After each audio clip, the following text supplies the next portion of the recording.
Alright, we are live. Hello. So we got that. I I need to live do every day party rolls forgetting and about tracking. I don't know if this includes all the stuff we did from before. Oh, it does. Yeah, Cyclops, Constrictor, Wood Golem. Good. No more rolling less than 20 for random encounters anymore, boys. It was your fault. So we're back in town. We went to Tony's. We talked to Tony. Yes, we did.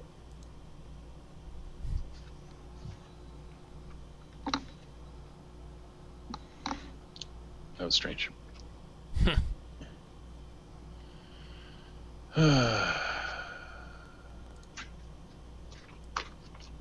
I don't think I did any housekeeping, so we still got a bunch of stuff from the Cyclops, but it's all just basically masterwork stuff. So,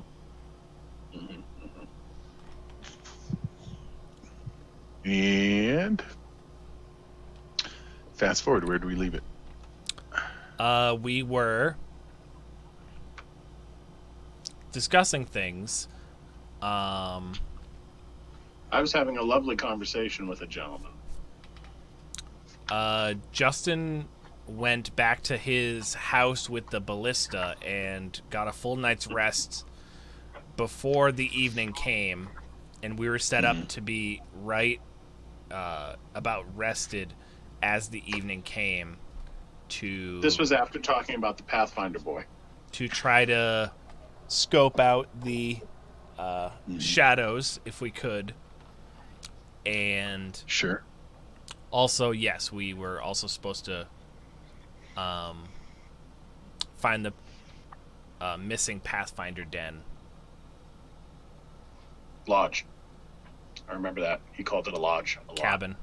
Mm. Cabin. In the woods. Shrine. Here, open it this way. Chamber. Shriners Hospital. Could be a hospital. Could be a hospital.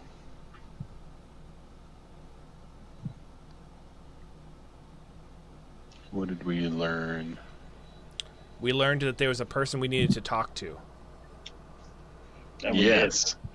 Who was that person? I do not remember. But there was someone we were supposed to seek out that would have more information about the location. More information about the location. Edmund Kettleback was once more out to lunch. Mm-hmm. Just a guy. Most tenured professor. We need to get information about the invisible hand. The Silent Family. Yeah, like Invisible Hand. We need to consult the Iron Fist to combat the invisible hand. The Silent Family is involved. In the Silent Family, you learned... Did I have you guys do local knowledge rolls? Did we end there? Yes, Justin was very and we rolled 20s. I rolled a 20, and Justin rolled a 20. I got it. I literally have an ending here. So the Silent Family is associated with playwrights and thespians, and you said lesbians. Lesbians, yep. So we ended with lesbians. And then we need to Justin find a was lesbian. Hey, it was a tough night. It was a tough night. Yeah, no, I was like, dude, I can't believe you're still up. Yeah, so that's where we ended. So Brady, Carrick, Johannes at the inn, I guess. No, I went back to the tower. Oh, we're in the tower. Very easy to do. Yeah. We're in the tower. Got it. No, we're not. You went to the tower and then came back to try and find us, and you were very peeved. Oh, you were peeved that we... No. that We left you. ended literally at the tower because the discussion was with the time reveal we could get rest and still be able to do things that night. So we are definitively at the tower. So we rest a bit. We're good to go. It's in the evening. We know about the Silent Family. Cue Brady, Carrick. No. Cue Johannes and Carrick. Brady is on the back end. All right. So you guys rest. My character already rested because he was pissed because you guys abandoned him and it hurt his feelings while you guys were off gallivanting. Oh my god. So now I'm going to do... Does he know about the lesbians? Carrick, do you know about lesbians? So much. 13. So we need keys and notes regarding the fabled Pathfinder Lodge. Cool. Mm-hmm.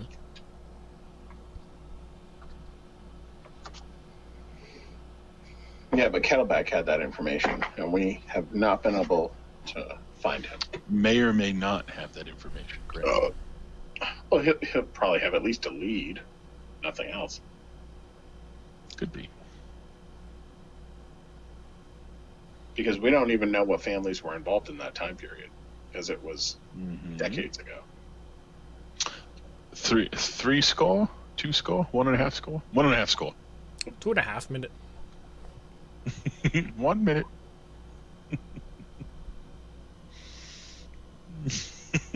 What movie was that? Encino Man. Was it Encino Man? Yeah, that's funny. Mm-hmm. All right.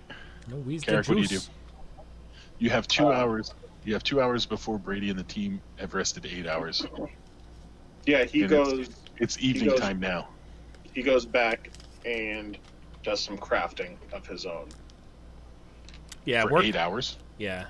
Yes, for 8 hours. Yeah. I mean, why work on the problem at hand when you can craft? Yeah, I'm a little confused as to why he did that. Because if he's rested, then he could do stuff. The other party members already ran around and found out information. Yes, he could, but he was told that he had an insatiable desire to craft a dwarven longhammer. Oh, he was not told that. He has an insatiable. He has an insatiable. Nobody told him that. You did. Carrick, you did. You told me that.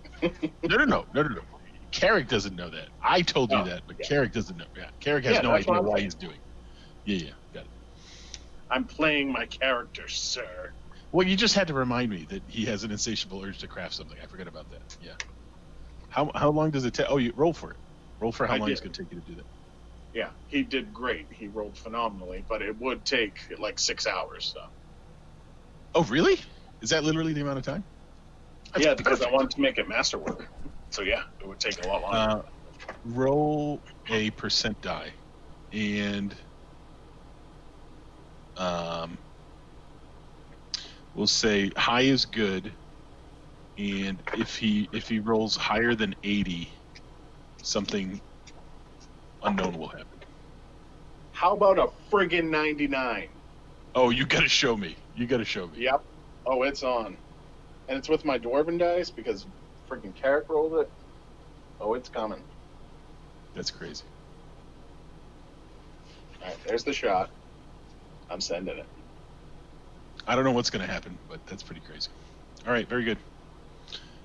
So Carrick's busy, apparently. So we all are ready around the same time.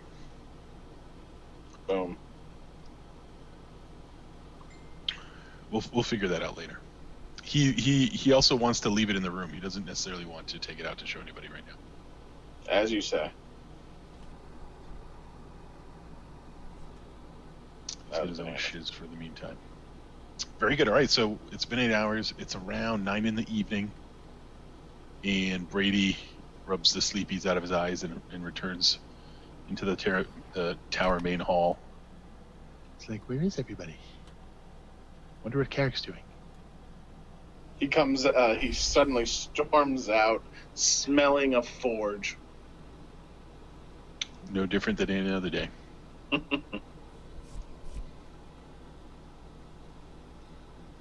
Carrick? Hello? I'm so tired. Yeah. Did you find out anything about the Silent family and all that?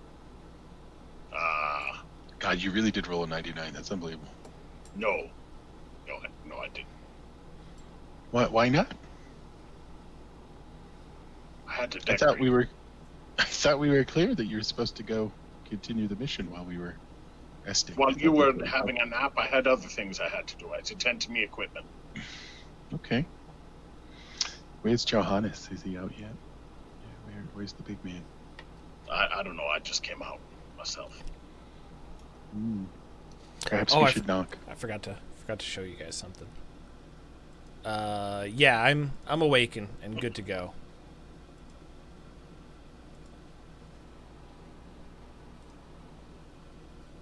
Are you in the main hall? Is that what you're saying?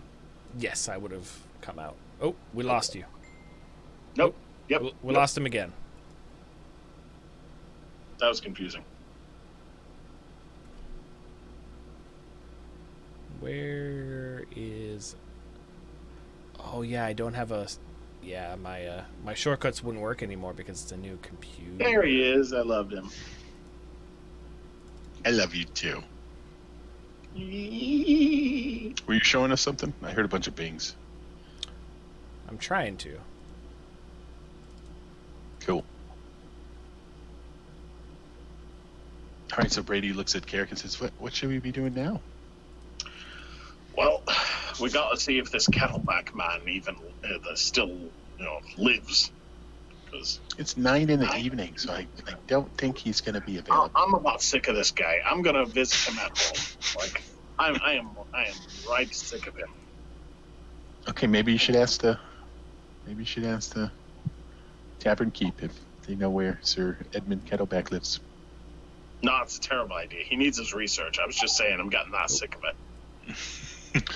I don't think he'd be happy if we start banging on his door in the middle of the night. I found Throck's cousin, by the way. Lock the rock. Oh, that's literally an NPC. Yes. Oh, that's hilarious. Well done, sir. That's insane. Did he just pop out of nowhere, or did you know about him? I saw him probably hundreds of times, but I never paid attention. Yeah. Mm-hmm. Yeah, he guards the bank. Your subconscious. Mm-hmm. Yeah, it's possible, right? Mm-hmm. Definitely. Okay, so it's like, do we continue to manage ourselves until the morning and try again with Edmund Kettleback, or do we do a nighttime reconnaissance? Well, type here's scenario? what I'm thinking. We know that we need to find knowledge at 8, but we have no idea where to look. That's why we want to get Kettleback involved, but he is no help to any human left on this plane of existence. So there's that. We also know that there have been recon parties going around the city to see if they can find anything at eye. The city is very large, and they have been altogether completely unsuccessful. So I don't know if we could really do anything different other than just wandering the city, waiting for someone to scream. Oh yeah, because the shadows. Yep. Mm-hmm. Got it. I don't know if we could do any better than that. So I honestly don't know where to go. We can go on patrol. Sure. We could, Yeah. but we Yeah, have nothing to base it off of, unfortunately. I mean, yeah. I don't think anybody does. Yeah. Based on the rumors and everything you have, we just do a patrol. That makes perfect sense. So Brady says, okay, well, they said it happens around second sleep, which is what, like 3 a.m? I was trying to aim for 3 a.m. So, you know what? That feels like it would be around 3 a.m.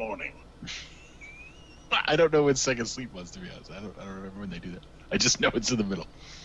So yeah, let's do 3 a.m. We'll meet back here. 2 a.m. right? We'll meet back here and then go on a patrol, the lot of us, and see what we get. At 8. So I think that's a great idea. So 2 a.m. comes around, we meet, we gear up, we're ready to go. We get the full day's ride. We get the full evening's worth of time to go around. Now, again, I'm thinking that because things are going askew, then it's a higher chance you have an encounter. But I think it's a lower chance to actually be near where the encounter happens because of the size of the city, right? It's unlikely we're patrolling the streets if we're going to see anything. So I'll give it an 8% again, low being bad, right? And we'll say that there is definitively at least 2 to 3 incidents around us, right? So roll 3%, less than 8 if we're near any of them. 1, 2, and 3. Okay. Rolling.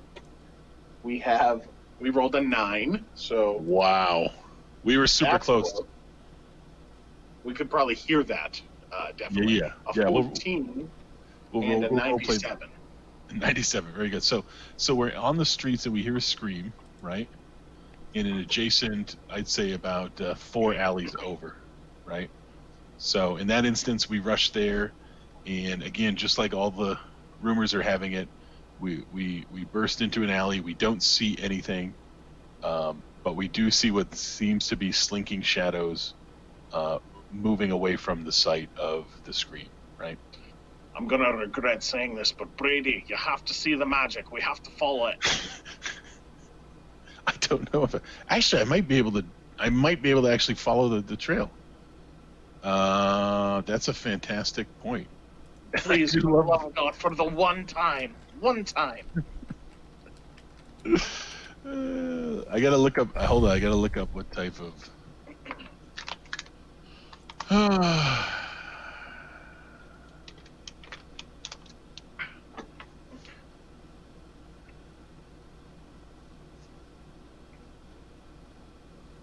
It's an outsider.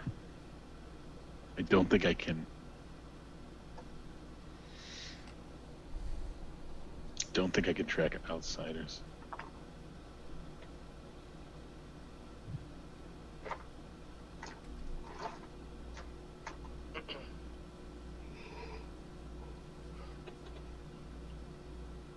So Adriana this weekend, because I prefer pies to cakes, brought me to the Bird in Hand Bakery, which was on a list of one of the best bakeries in the state of Pennsylvania, and on another list, one of the best bakeries in the nation. No. We got two different kinds of pie, apple and blueberry crumb. And I had the apple this weekend on Saturday, and I just broke open the blueberry crumb tonight.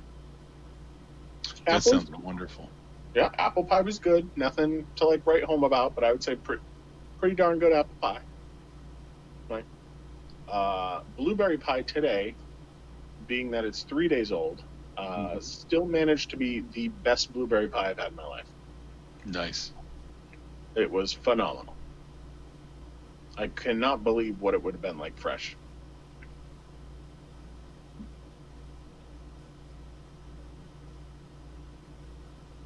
All right, so it's an outsider. I don't have the lore to know if I can track outsiders.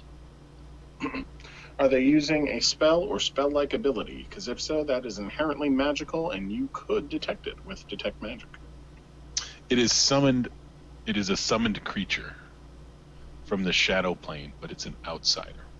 If it's a summoned creature, it is only there by virtue of magic. So by definition, it is magic. I don't think I can track it.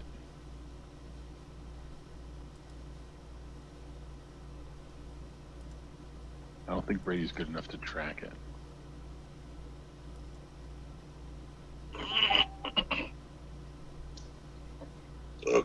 Excuse me. So yes, he can sense a trail. He can sense a trail moving.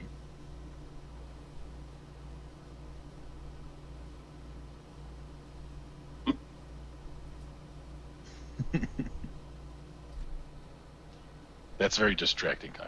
Mm-hmm, mm-hmm. So Brady says, I definitely detect something.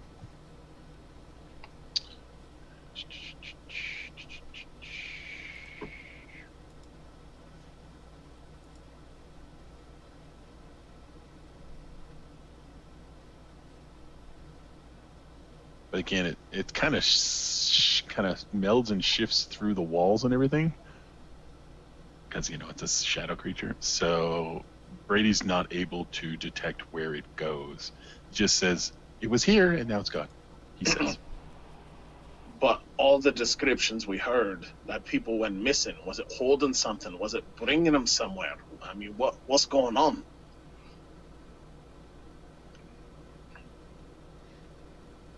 All good questions, Carrick. All good questions. I'm just using my powers of observation in this case. They were around in attack. Missed the opportunity. Intervene. Brady detected a magical presence in the shadow-like creature as it melded through a wall. Does it have a smell? No. Why not? These creatures do not. Oh, you could because you want to no because you want to track them by scent. You're unable to track them by scent. I think the why not. I enjoyed that thoroughly.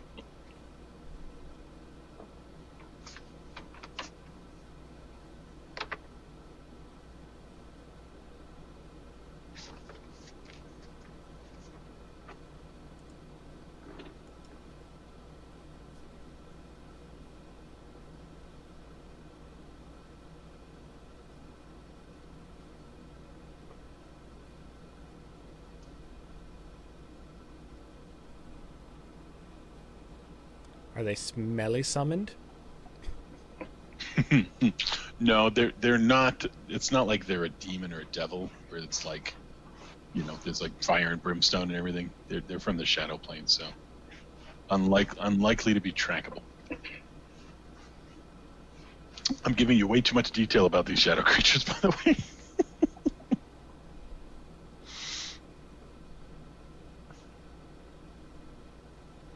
All right. Well, those were our 3 rolls for the night.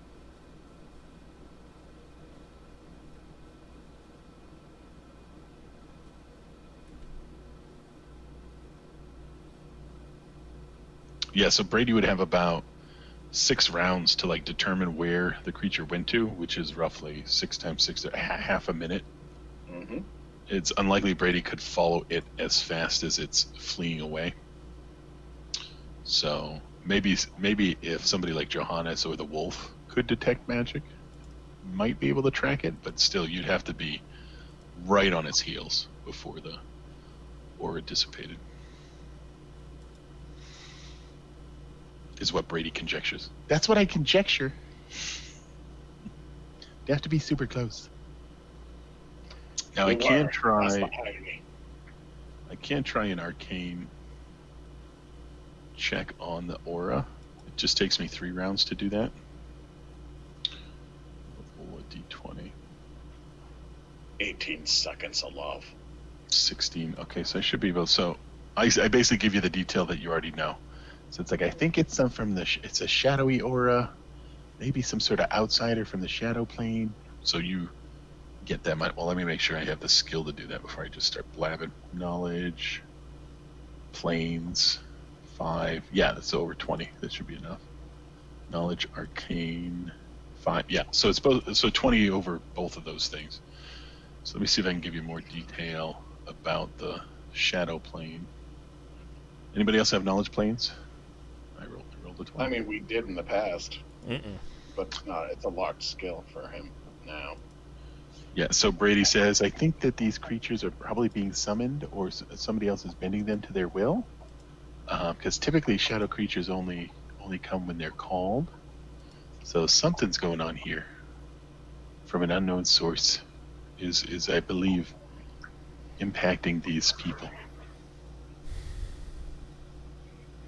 Carrick kind of scratches his head and said, "Shadows don't like silver. Is that still a thing?" I'm just gonna go with I think so. I don't remember what hurts shadows.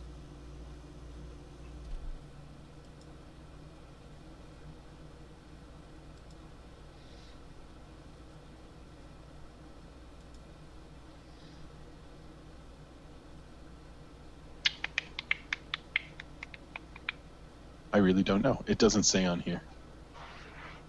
They're not incorporeal, if that's what you're saying.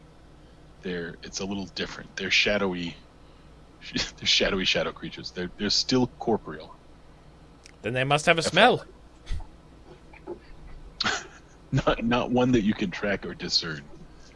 There is a part of them that's still shadow plane. So unless the dog, that's the olfactory part. Unless the dog can detect shadow plane sense, which I don't see why he'd be able to do that. I don't have it.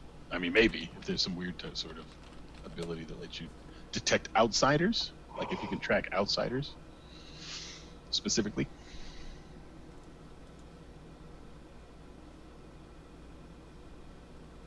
An outsider is at least partially composed of essence, but is not necessarily material. So, if that doesn't blow your brain, I don't know.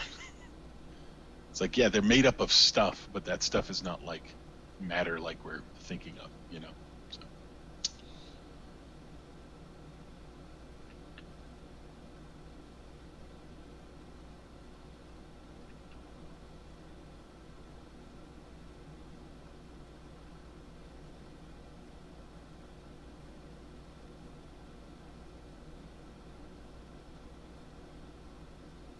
Okay.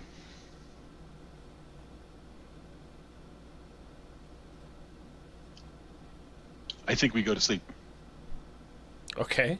Brady goes, let's tuck in for the night and try in the morning and tell Tony what we saw. So that's what you do. You need some rest anyway, Mr. Carrick. Fine. So we rest. We get up the next day, head off to Tony's house. Brady says, Carrick, tell Tony the news. It'd be better coming from you. He likes you. I agree. Tony's sitting there, still looking pretty weary.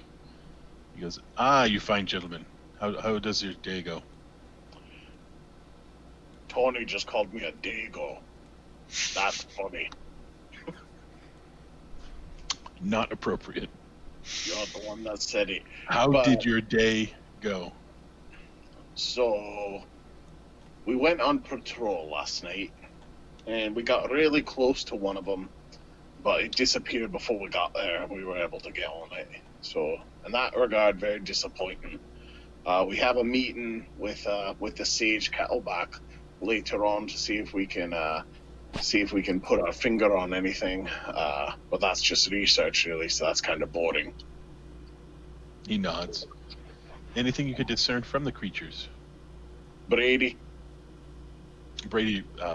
describes what he assumes and or learned from the aura and or his assumptions on the shadow plane. Tony shakes his head, and some deeper worry lines crease his forehead as the conversation ensues. And Brady goes, I guess that's it. Aye. So Tony nods. He said, did you meet with the society member? Aye, we did. We had a very good one-on-one conversation. Very nice man, actually. Very good. Well, I assume you have your marching orders then? In a way, yeah. We just got All to right. figure things out. Let me know how I can assist.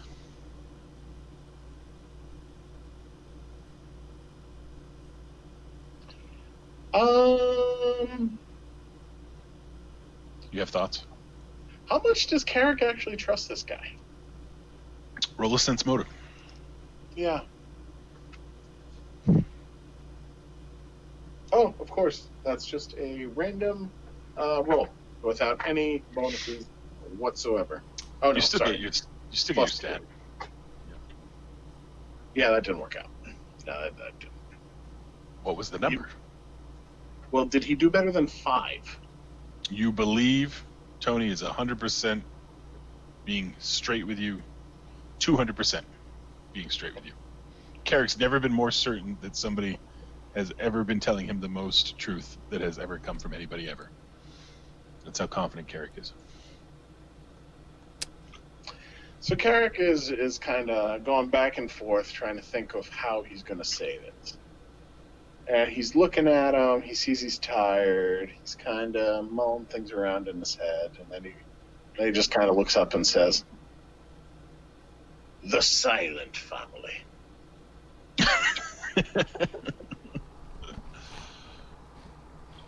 Tony looks at you quizzically. You're gonna need to give him more than that, is your sense. Do we actually know anything about? Tony looks at you like you have 17 heads. I realize, by definition, it's a secretive family. Yes, I am fully aware. I've had this conversation a couple times now, but still, it begs the question: is there anything we could actually do? Johannes leans into Carrick's ear and whispers, not so quietly, "He wouldn't know anything. He's not a lesbian." Tony goes, Thespian? Thespian, you said, oh, it's funny that you would mention that in the Silent Family. The only real, I would say, just conjectures and speculation out there, because again, the only knowledge we have from this, I'll say faction, we don't even know who, right? If it truly is a family, is that they communicate via post, right? We find sealed letters, some council members at some times with details. So, but the only thing that we know for sure is that they have an affinity for the arts, and it is rumored that they are at and or associated with the Blue Sphere of Northgate, which is a playhouse on the edge of town. Good night. See you tomorrow.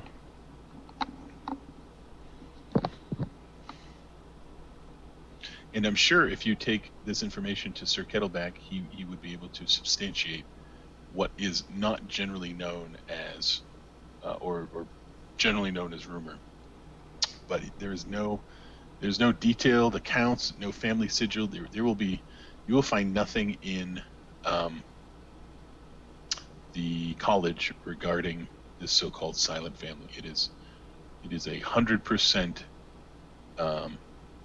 not a association that we have any direct knowledge of. All we know is it looks to indirectly influence the guild when it suits its or their fancy. Did you ever get one of these letters? Tony says, "I." Could we see it? Tony says, "Absolutely not. No." Well, there goes that. Yeah, that was cool. Johannes, yeah, if you thought that it would help. Johannes at the same time looks at Locke. Yeah, that's fine. So if he thought that No, aid you, like,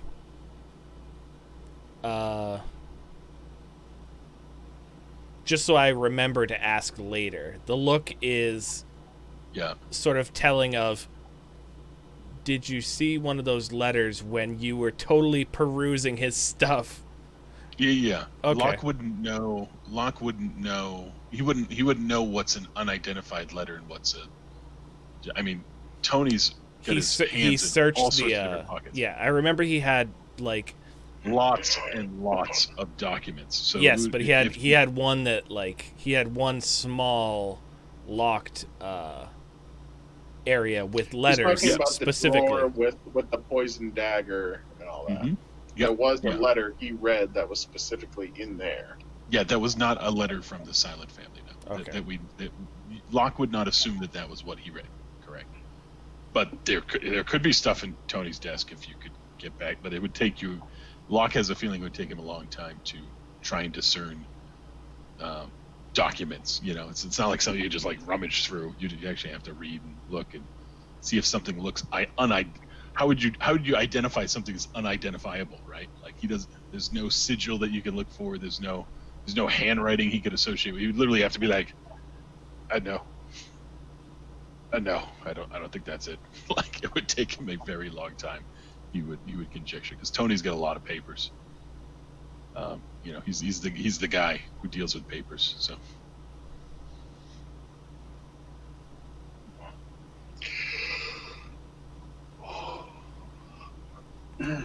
So how does Locke respond to Johannes's gazing at him? Yeah. He just smiles back. Right. And then kind of does one of these. So what's the name of the place?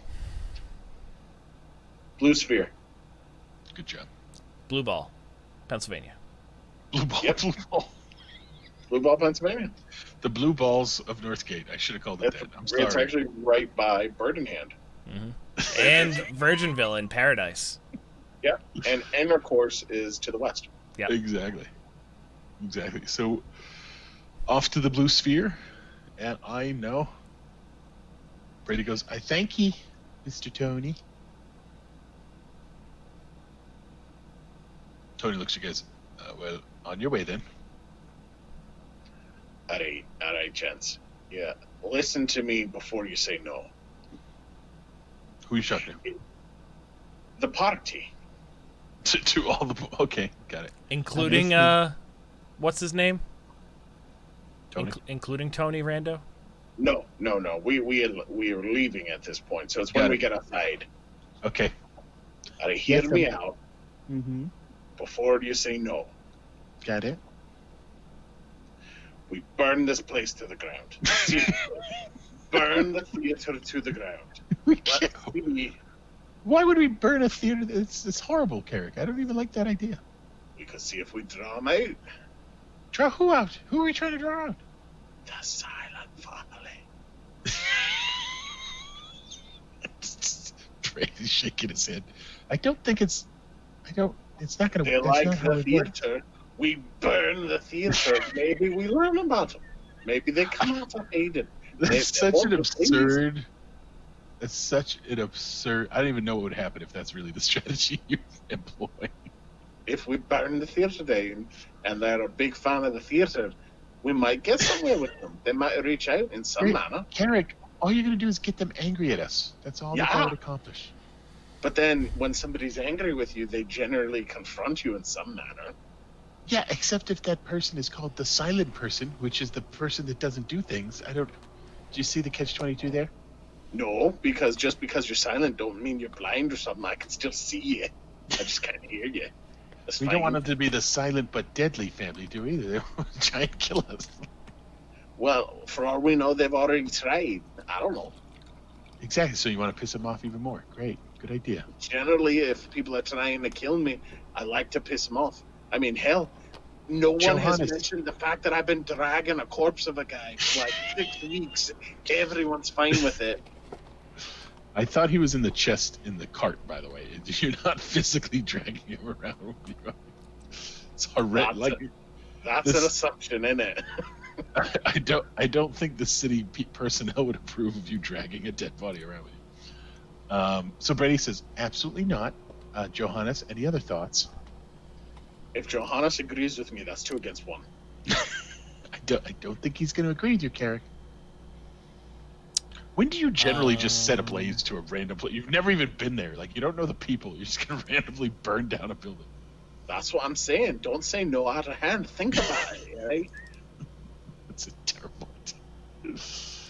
Burn the place again. I'm just saying. Brady looks at Throck first and says, "Can you? Do you have any thoughts to Carrick on this topic?" Throck says, Throck is good with words. That's all he says. That's what he says in response. Seriously. And I take that as a yes. I take that. and he's attempting to sway and convince. He rolled a 16. Sway and convince. Who? Who is he trying to sway and convince? You all that he's good with words. Oh, yeah. No. He rolled a 27 diplomacy. Wow. Because 16 plus 11 diplomacy. I don't think So, that... even though he just said Throck is good with words, I think you guys get the meaning behind what he meant. In the idea that Johannes nods and agrees and says, yes, he could pose as a poet is what he's... Yeah, absolutely. I love it. He's an actor. We should do that. Throck is going to pose as an actor. A poet. Get it? Okay. All right. Well, Brady goes, okay, interesting. I didn't quite grasp what you were positioning at that point, but yes, I could see where that could play in our favor. Yeah, Throck is very charismatic in his own broken dialect. So, words is not a strong suit, but yet we're going to have him be a poet. That's the direction. No. Throck is good with words. I could back him up. At least I'm a performance artist. At least he can get out of. Absolutely. So Brady goes, okay, well, I like this plan. Do we have to burn the place in the ground to play as a poet? I don't think so. So I like this plan much better. Let's That's my go with this plan. performance. Yeah, no. At no time will anybody hand you a torch while we're in or around the building.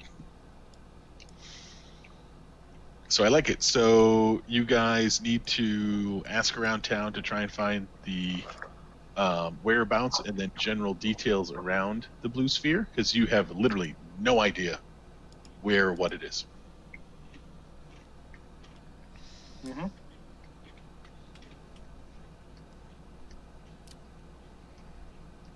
Sounds good. So Throck is gonna find probably the people who Throck. would be most insulted by his general just outward appearance and Like the dwarves. no, more aristocratic folk. Very good. Got it. Folks who would attend a theater. No offense to the dwarves, I just don't think that they're theater folk. Good call. Yeah, good call. Brady goes, all right, off with you. So you find a few couples that look like they're more aristocratic around. Specifically, Johannes is using Erithil to literally track perfumes. There we go. Can they do that? Well, he can track a scent. Perfumes can are she- made to be distinguished. Would the animal know what a perfume is? I'm just curious. That's just literally me being curious. Maybe. If it's a smell Maybe. that you can give the animal to track, then yes. Yeah. So very good. So you find a well-to-do looking lord and lady. I hate them already. Throck advances, I guess. Yeah, Johannes is going to be kind of behind him, whispering things to him. Very good. He'd be like, Throck, introduce yourself and bow. Throck is going to try and say... So the lord and lady are walking their way by you, really oblivious to your existence, as you would imagine. He points a ability to be. large, stubby finger at them and says, "You!" The man looks abruptly at Throck and makes the me motion. He says, he nods enthusiastically, yes. What does Throck look like right now? He's smiling. No, as- like physical in appearance. He's still totally wearing his armor and like his traveling gear, and he probably hasn't showered, unless we've given him the opportunity to. He's had the opportunity to today. Okay, if he then wanted to. then he still wouldn't have. He still wouldn't have. Is that what you that is correct. Is he like a dirty-looking adventurer? Is he Oh, like yeah. a well-to-do looking? No, he is not well-to-do. Paladin. No. More like Aragorn after being on the road for a month or two type of look to him. Yeah. Yeah. Mixed with a straight-up half-orc. So, Aragorn meets a straight-up half-orc. Right. yeah, a little bit of got it. Urukai look to him. So the woman looks panicked. The gentleman looks completely abashed. What does Throck do at that point? Johannes whispers, "Compliment them. They like to be complimented." So Throck says, "Me likes the way you smell," and he's gonna roll diplomacy. Hopefully, his roll can save him. He rolled a nat 20. He rolled a nat 20 on diplomacy. Oh my dear God! I like everything that's happening right now. The man and woman look at you very confused, and they say, "Nice to meet you, sir," the gentleman says. He And says, he doesn't really know what to take and what to do in this. This is a He very says, odd situation. I'm Throck. And he does what he sees many people do when they bow, and he tries to emulate it. Oh yes, I'm Lord Guildford of Northgate. Is there something I can help you with, sir? Did you say he's Lord? Lord Guildford of Northgate, yes. Johannes whispers behind him, the blue sphere. And Throck says, we looks for blue sphere, theater folks.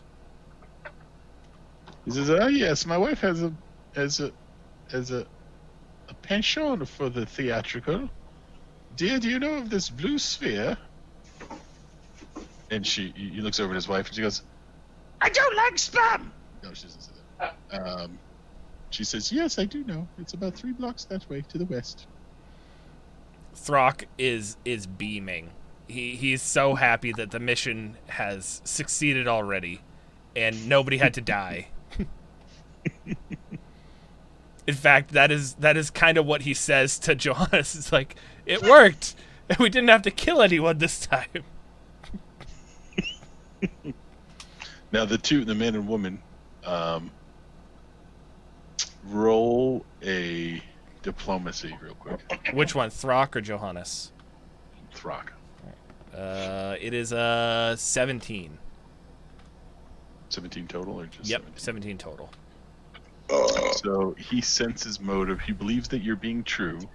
He's not quite sure about your motives, but they quickly excuse themselves with a quick turn of the head, and they rush away in a kind of a hurried manner. Throck in his big voice yells back at them, "Thank you." Right. Very good. Johannes is very happy with the way Throck handled that. Got it. So Brady goes, "Well, at least we know where it's at." Oh, Throck, were I you think you scared guys him a like little bit, back right? around the corner watching? I think that we need a little bit more details than just where it's at, though. So maybe a softer approach with the next folk. Or we could just go there and poke around. Johannes and Throck want to just go there and poke around. Okay. So you guys lead, again, it's 3 blocks to the west, I believe you said, from where you were at.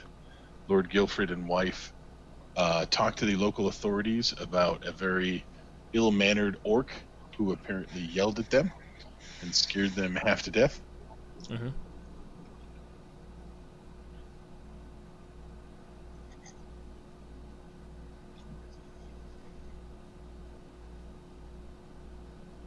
It gets back to Tony. Tony smooths it over a little bit with Lord Guilford.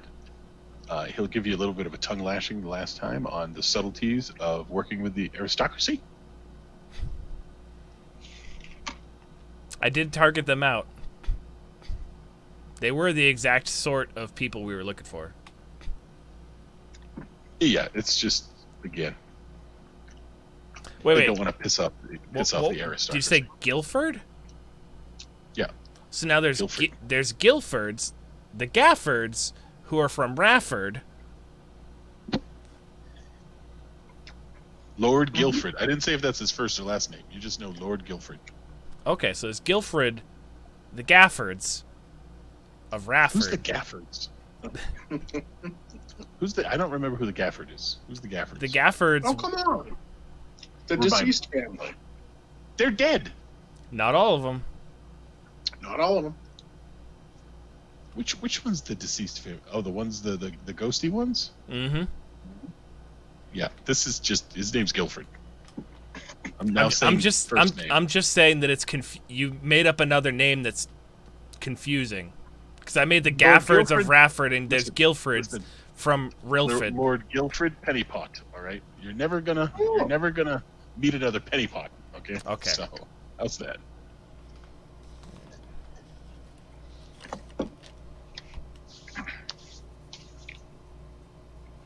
Aristocrat probably doesn't like Throck moving forward. Got it. All right, so you guys attend. Now you see what looks to be a bunch of thespians standing, either loitering or in what appears to be a line towards the entrance of the blue sphere. Hold. Hold. Hold. Give me 2 seconds.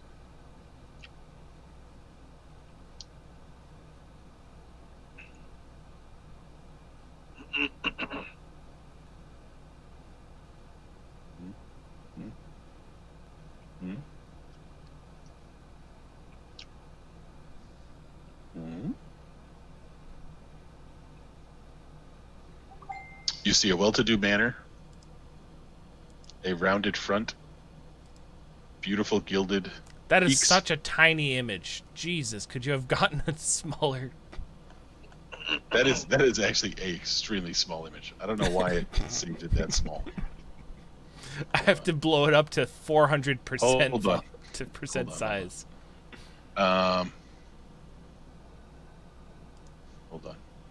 on. I'll find a better one. No, it's fine. I think I know this who is a way lives better one. there. I think this is a No, famous. you couldn't. This You looks like couldn't. this looks like a property of someone that I've seen recently. Is that bigger? I feel like that's not much bigger. but That it's is- bigger. Is this Versailles? What? Is this No. Versailles? No. It's actually in Long Island. I don't know why I wanted to tell you that, but it's literally in Long Island. Anyway. Interesting.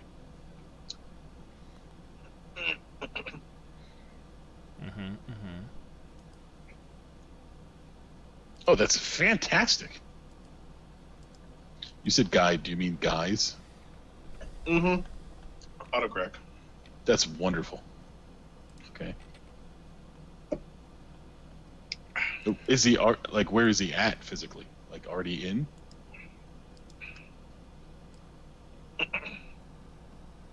Oh, Jesus Christ!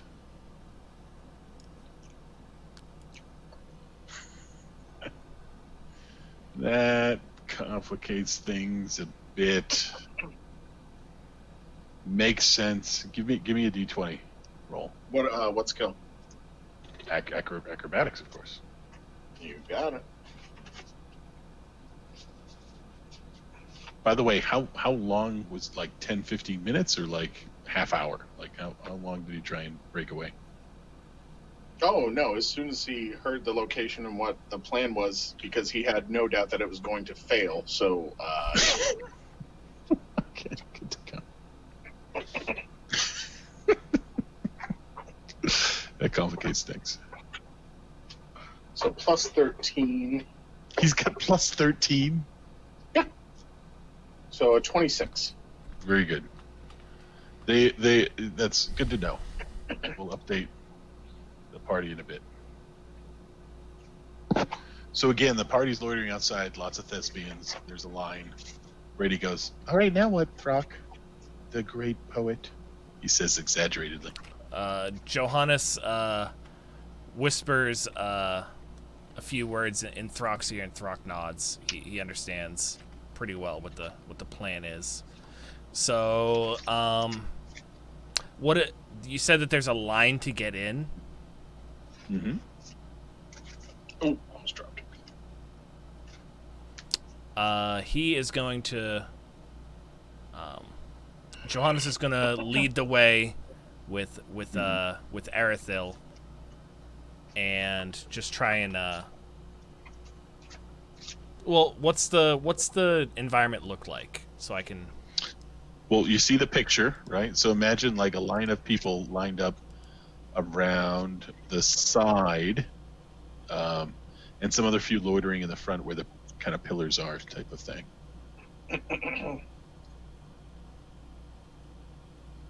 Let's say like there's a side and a side entrance with what looks to be a gentleman with some sort of parchment. That is beautiful, I must say. I'm just impressed.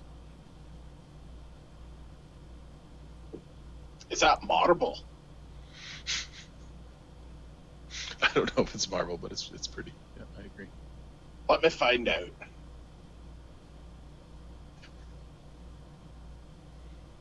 Yeah, so we'll say that you can see some people loitering around.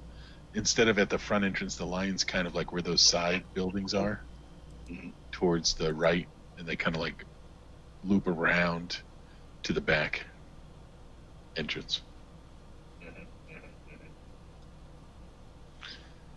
Brady goes, "All right, we're ready for whatever you want to do, Throck." All right. He's gonna. The plan is to have Johannes lead the way, and try and just.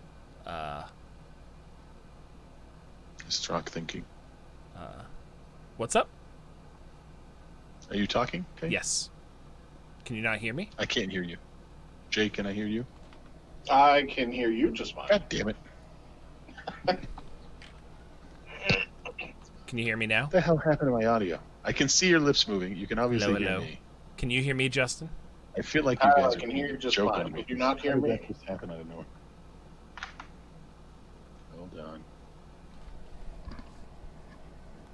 I can hear everyone. Good. I can hear everyone as well. I'll just end and come back. I will miss you. So Throck, his new nickname is Throck the Mock, and his skill is mockery. Of course. Why would it not be? Okay, I can hear you fine. Oh, you can hear us? Good. Wonderful. So the plan is Throck the Mock, the mocker of crap. What was the name of the I had a name for the forest that he came from, but I can't remember. It was like the Whispering Woods, I think. We'll just go with that. And that he is I like it.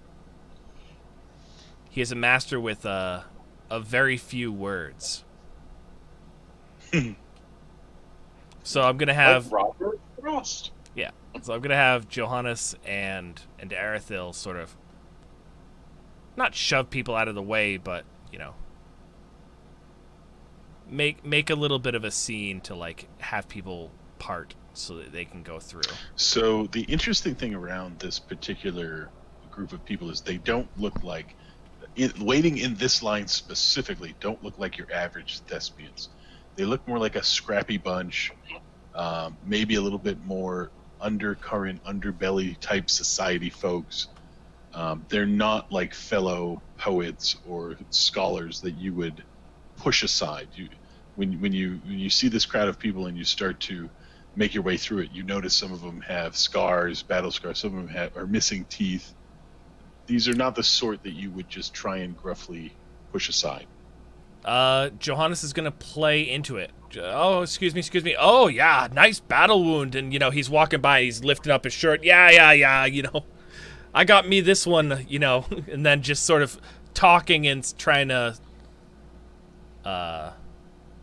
distract them. You're Yes. basically trying to distract your way to the Yes.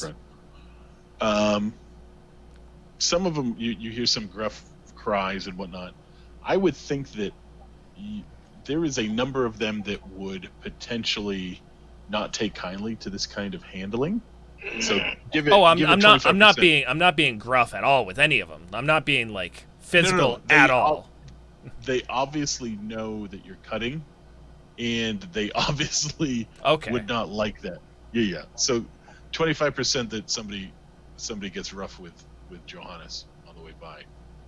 I'll let you do that one then, since it's. I got it. Okay, I'll let Justin do it then. I just like rolling die. You have them readily apparent. High is bad, so 75 plus. 20. Yeah. Okay. Okay. You got lost. So you get some gruff. Some people are like, "Hey, back of the line! Hey, what are you doing?" You hear that kind of stuff. You continue forward until you get to the gentleman who's got the parchment, and he goes, "Excuse me." He says, "Yeah. Who's on the bill for today?" He's like, "Obviously, we're looking for actors, sir." I don't know why he just suddenly turned gay, but that's just what happened there. So, he says, Johannes says, "Well, my man Throck here, he's good with words." The guy eyes him incredulously. He goes, "Is he now? Well, he's just this type of sort we're looking for." Is there any free form art being done here? Oh, unlikely. Johannes is gonna scoff. Robble needs definitely to have a few that are of skill. You lot might be good. Who's standing there, by the way? This would be Brady's there. Johannes. Yeah. Johannes. Carrick, what did you do? Did you follow along? Originally, he was tapping on that ornate sculpture with his hammer to see if it was made out of marble. It is. Sure. Got it. I don't know why that was more important. It's important. So after that, he's just kind of watching because he has no idea what the hell they're doing. Are you gonna go in with them or not? Sure. So the guy's name who you heard was Robble, right? Robble? Almost like rubble, but with a O, Robble. Okay.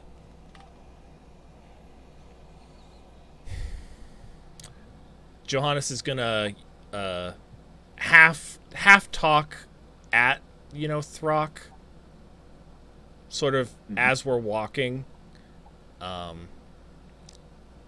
almost in a way that like he's giving information to Mr. Robble, being like he turns to Throck and says, "Oh, Miss Pennypot gave this place such beaming reviews, and there's no free form events."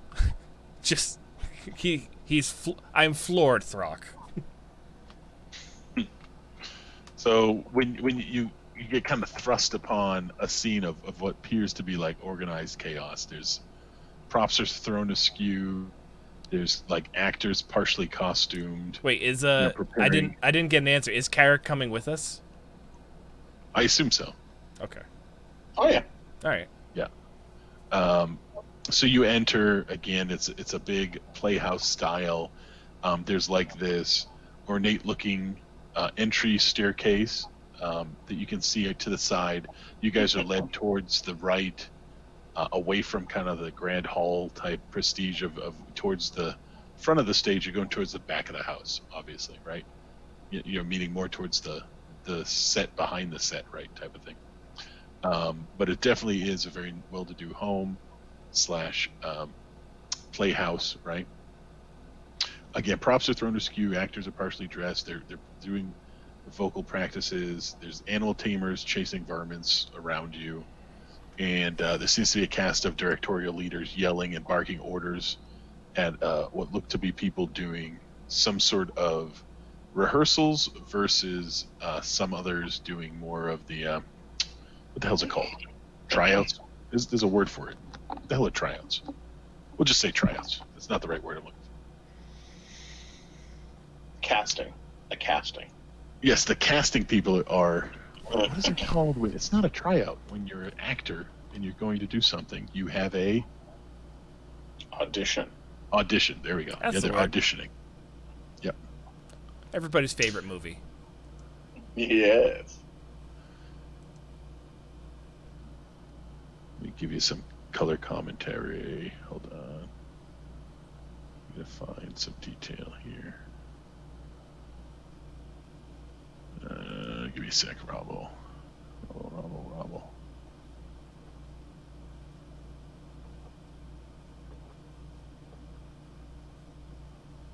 So you see a very well. Let me get the description for this guy real quick. It's a man so short and so stout that he could pass for a dwarf. He's got a huge walrus mustache, but a frightful frown.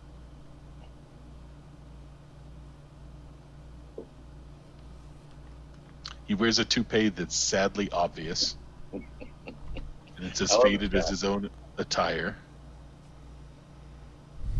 He seems to be like a tyrant. He's like sort of some sort of fire kind of lit the French guy, Napoleonic type, but fat. Well, I was going to say force of nature, right? As you see him running and barking and yelling, you hear him say things like inconceivable. No, that's the first word that came out. So he said, that's audacious, incredible. He seems to feed praise to where he sees it. And then on the other side, he's saying that you're the worst. Never show your face around here again type. you're kind of back and forth, almost like a current going to and fro. Completely and utterly perfectionistic, and you see just many people either standing around him and or trying to listen to his very sparse direction, while at the same time being just totally profane and really demeaning to the staff around him. And he's like, "Will nobody find me somebody who has some ounce of talent in this godforsaken place?" You hear him say, "Q Throck." So this could go a certain way, but Yeah, you can go a variety of ways. Yeah. but there is a plan. Yeah. Okay. Between whom? What's that? Who's a part of the plan? Johannes and Throck. Good. Good. So Johannes is gonna approach the stout gentleman. As he approaches, you see a fellow thespian grab your arm and says, "Words, I haven't seen your faces around here before, but I'm going to forget his name. Robble has been known to not hold back his praise and or his anger. You'll notice you're in trouble when his face and neck turn increasingly crimson, and he's been known to run out of breath while he abuses an actor. So I say, play your hand quickly, play your hand as best you can, but do not raise his ire, for you will not get a second chance." Who is telling me this? Just another actor. He seems to be, he's been around. We'll put it that way. So seeing you guys coming out of the street, not exactly well to do. He's giving you a little bit of a heads up. How well to do does he look? Is he in uniform right now? So would it be hard to tell, or? You assume that he's been cast as some sort of minor role in the production. He doesn't seem to really get any attention from the surrounding parties. So he seems like he's a very seasoned actor. So probably has worked at the Playhouse for quite a few seasons, for many a season. You see all sorts of other. All right, he's types around. You seem like a good lad, so for that reason, I'll berate you later.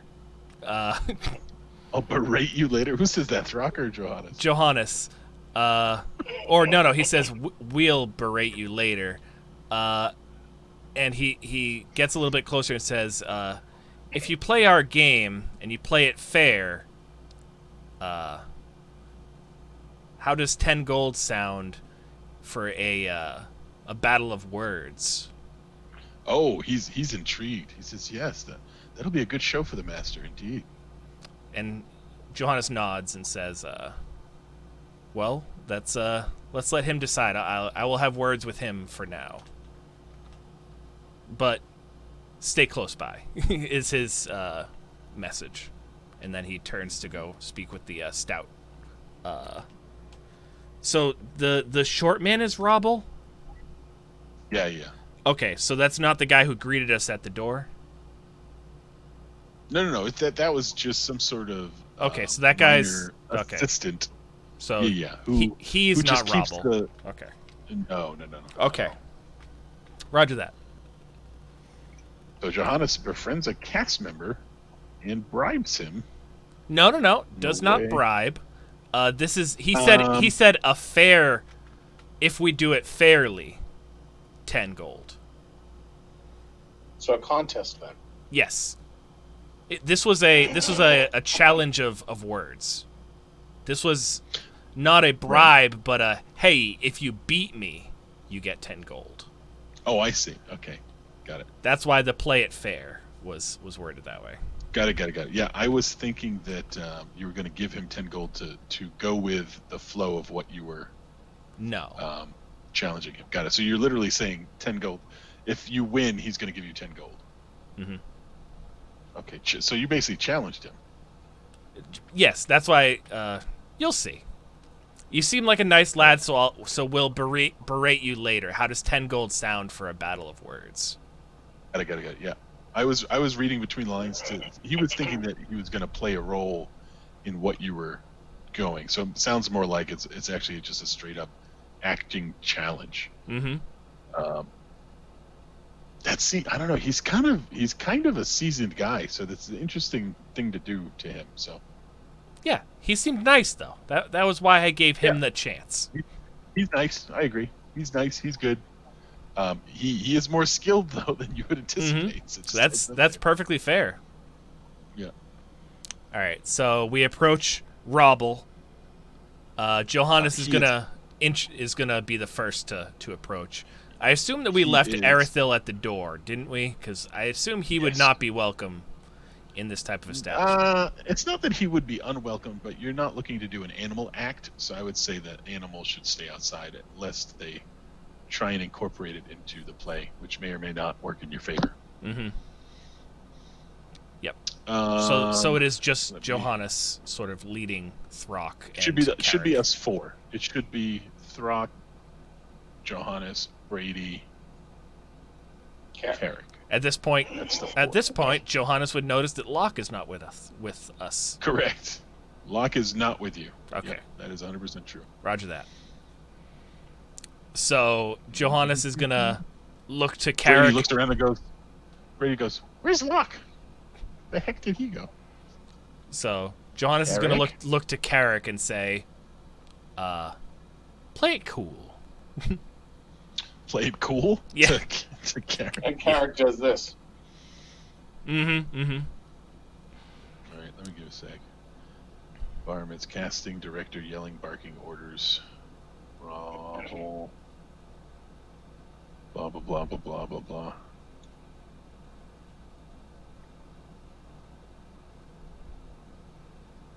You guys did not do that. There's little time to waste. Director Robble Nonan is starting to cast parts for the play, and it sounds like he is in dire straits as it starts the very next day. You hear that he's already made the announcement he's looking for authentic adventurers and legitimate risk takers over the use of established actors for most of the roles in this play. So that's in a move that has caused some discord among the performers circuit. So that is kind of the context of what the gentleman gives you as you inch your way to Robble. I mean, that kind of beats my plan. No, go. I mean, do what you're gonna do, but that's you now have more context for what you're trying to do. So go ahead. All right. So again, he's sitting there yelling, apparently with great gusto, at a pair of what look to be not well-to-do adventurers who are very dirty, very unclean, and have absolutely no talent in what we call acting. Mm-hmm, mm-hmm. Well, crap. I feel like it would be such a better idea to just go with the flow of, like, the roles that are already set, though. But There's anyway, no roles already set. No. They're looking for adventurers. You're just there. We are adventurers. Anyway. No. Yeah. That's the casting call. That's what you hear on the way to do whatever you're doing. You've already made that decision, though. Okay. So, Johannes is going to approach. Plus, I have a feeling that whatever you're going to do is going to be a lot funnier. So we're just 100% going with your plan. So. Okay. So Johannes is going to approach the gentleman Robble Nonan, you said? Robble Nonan. So he's going to approach, sort of walking towards him, and then like say over his shoulder. Well, this clearly must be Nonan, based on the description we were given. Right, right, Throck, and Throck nods. He turns about and goes, "Who are you, and what do you want?" I'm here to speak with you about a potential future prospect. I heard that you guys have no free form here. He goes, yes, indeed, this is not some sort of tea house for the rabble of the street. This is for high theater, my friend. High theater. This place is Only no the place best. for the robble, he says. I see what he did there. Oh, that's a good one. So rabble. Oh, You because it's rabble. his name. The rabble of the street says rabble. Mhm. It's hard to just pronunciate that. So they have a chuckle. It is half sincere, but Right. I would assume it's not sincere at all. Right. but he smiles. Johannes smiles, and you know. Moving on. My associate Throck here is one for battling of words. He was curious if he could how would I word this? He looks to Throck and Throck shrugs at him. An example. As we were let in, Yes. we He interrupts you. He says, I have not the time. If you're a man of skill, show me. Show me now. so he calls out, you know, are there any here who would do a battle of words against my friend Throck here? And you see the gentleman who you challenged. He says, I, sir. He said, I'm your Huckleberry. Yep, I don't pretty know why. much, There yep. you go. Exactly. Yeah, it's just my game. All right. So Johannes leads the way over to that gentleman and sort of clears a small circle if there are many around. And I mean, there are people skewing about, so yeah, you would need to form a space if you needed it. Yeah. let's see. Throck just steps forward, says, my name, Throck, strong as rock. Love it. There's gonna be a roll that goes with this. Want to tussle? I'll take you to the catwalk. No, how about see my muscle?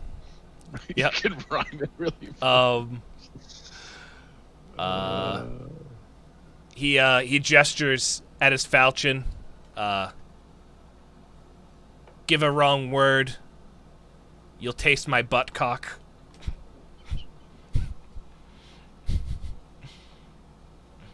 It's fantastic.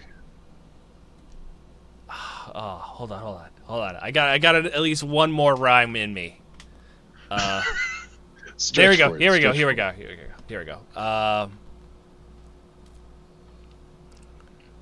Never been pleased more than to put your granny in a headlock. And Throck starts cackling. He thinks it's the best thing he's ever said. And let's see. It's oh god, it's a 15. 15 total. Yep.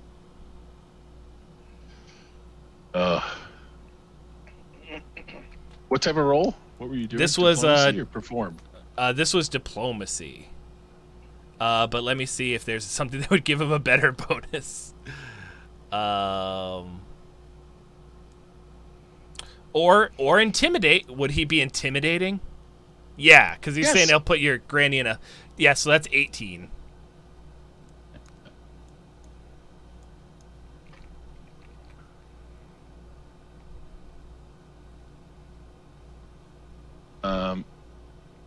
All I can think of is the gentleman who is well-to-do thespian turns to you, and I don't think you're going to have the audio, but you know, oh well, I can't really show it either because it's copyright, but it's like, Mr. Madison, what you just said Yeah. is one of the most insanely idiotic things that I've ever heard.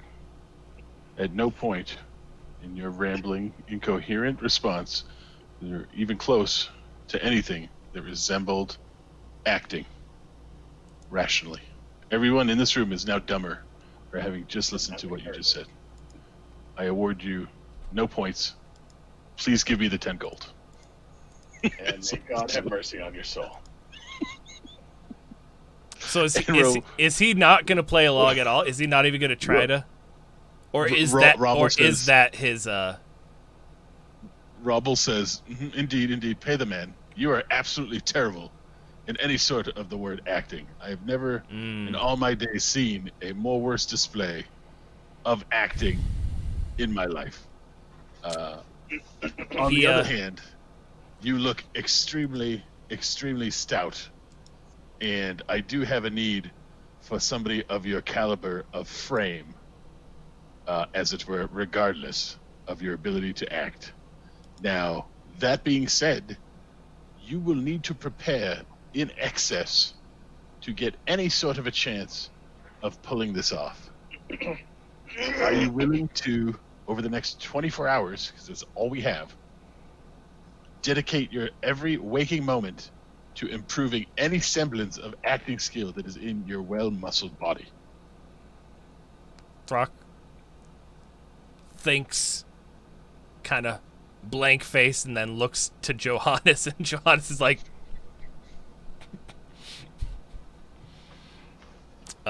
What's Johannes saying? Is he saying yes? yeah, he's nodding. No, he's nodding yes. Yes. Yeah.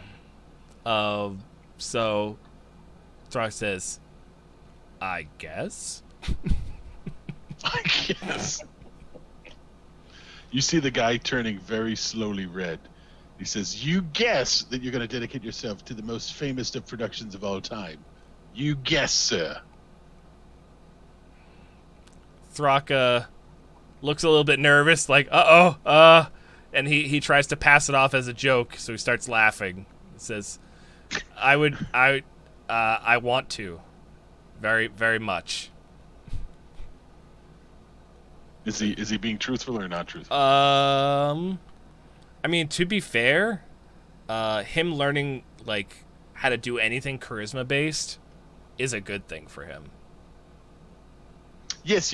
But is there in his heart, does he really want to do this, or is he just putting on an air? Because Robble would know the difference. Yeah, he definitely wouldn't actually be interested in theatrics, but learning how to be better with words would be, like... So Robble leans into it, and he starts to scream at Throck in a very direct manner about how ugly, insensitive, and stupid his face is, and he's affronted that he even walked in this building. This is gonna be fun. So he starts insulting Throck. Yeah, full on. Yeah. So Throck, something changes in Throck, and sort of any sort of like giggle that he was doing before sort of fades away, and he says to the man that there have been, bigger, stronger, more vile creatures who have like done much less to Throck and been, dealt with. Yeah, dealt with in ways that they would not even, begin to comprehend. And Ooh, that's good. And there's going to be something that happens afterwards that might not be very good, but because this is going to be part of a roll and a spell. But no, Robble says, excellent. That's the type of emotional performance that I need from you. Yes, tap that energy, sir.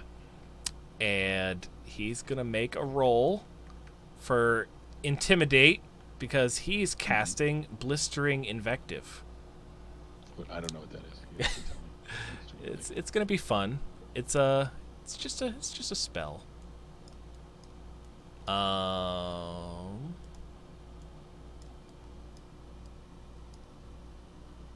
Make an Intimidate check to demoralize each enemy within 30 feet of you. So, what's the DC? It would be my it's an Intimidate check. So, what's opposite to an Intimidate check? You usually demoralize an opponent. Yada. It makes an opponent shaken. The DC of this check is equal to 10 plus the target's hit dice plus the target's wisdom modifier. Hit dice 10 plus hit dice plus wisdom. Yep. Yes. And just for Shoops and Googles, I get plus 14 to this roll. Cool. Hold on, so 10. I got 20 total. Plus, Hit dice Okay. plus Well, wisdom What's modifiers. 14? what's his wisdom? Is 0. Yeah, so Robble actually feels intimidated by what you just did. What is the fallout of it? He takes 1d10 fire damage. He suddenly ignites from my words. Ooh, that's not good. No.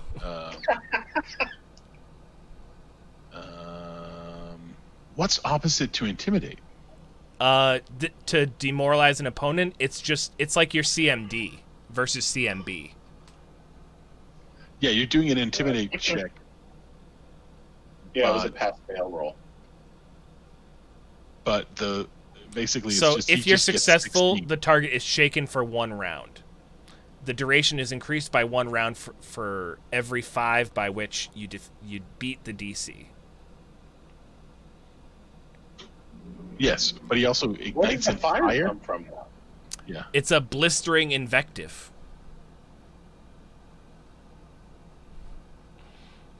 And if I was intimidating a group of people, all of them would have burst in flames if they failed the DC. So this is a weird.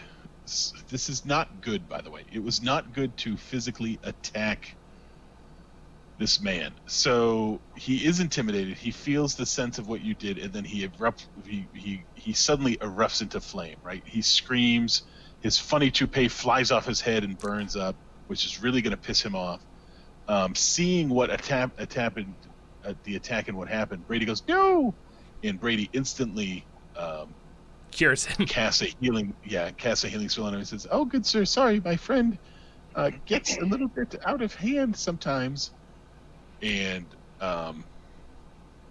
Throck Brady tries Throck is to still very much fuming. smooth it over with him. I mean, you directly attacked this Oh yeah, guy, so that's 100%. Yep. I don't know. It's very not good that you did that, by the way.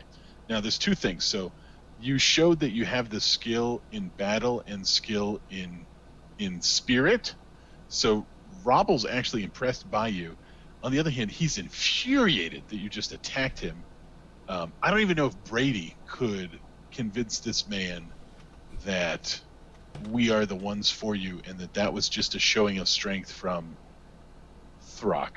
So I did not ever anticipate you attacking this very important NPC. Indeed. So at this point in time is when Carrick strides forward. Yeah, And we're gonna need something. Throck is going to actually, as Brady's trying to smooth it over, Throck is going to tower over the man and say, I could singe you 10 times over and bring you back just as good as ever. Just as good as new. Yeah. That's good. That's really good. So Carrick strides forward and puts his arm around the. You said they're about the same height. You said he's about the same height. Yeah. What was his name again? I'm sorry. Robble Nonan. Robble, you get yourself an interesting opportunity here. Because here you have before you the 4 members of the Redford hero troop. We be the 4 that marched into madness. We be the 4 that swam through a pool of corpses to bring you the information. Literally. This man, he points at the orc, the sole survivor, driven part mad by the carnage. And that's who you got before you hit me. Oh. You want skill. You want bravery. That's something you've never seen before. But that's what you have. Oh man, that is definitely the way to smooth it over. Robble goes, yes, I see now. Other than igniting my toupee, which will come out of your wages, he looks at you incredulously. It's my favorite toupee. So how how does taking damage and healing work? Like, In what way? if You lit him on fire. well, and then what I Brady mean is, healed him. do you still feel residual pain of the injury if you're healed Yes, perfectly he back? felt that. Yes. No, no. That was It doesn't- awful. No, what I mean is It a doesn't take away lingering. the pain you felt. No, there shouldn't be a lingering. Not after Brady throws a bunch of healing at him, but obviously Brady's going to throw a little bit more than he should have because of what went down. You lit the man on fire. You're like, does he remember being lit on fire? No, Yes, no. vividly. He I'm remembers. asking mechanics-wise. If you're healed, are you still in pain from whatever injury you had before? I know you you're should not. not, I know but you're not it would be injured, enough. but does it still hurt afterwards? No. But the specific fire damage would suck. You know, you burst into fire, and then Brady heals you. It still would. It would be a very visceral experience. I don't imagine that you wouldn't still recall So the awful the experience. spell right? that he cast is normally only usable by bards, so he might actually be familiar with it. Yeah, I mean, he probably knows the incantation, but he doesn't mean he's happy about it. You know. A gangbanger knows what being shot is. He just doesn't like it. It just doesn't always feel nice on the way by. So,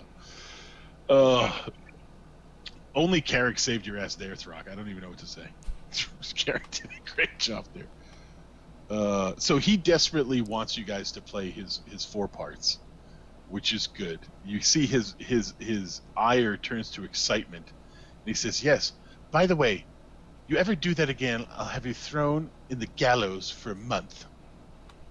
And he's serious. He could probably get you in the gallows for a month.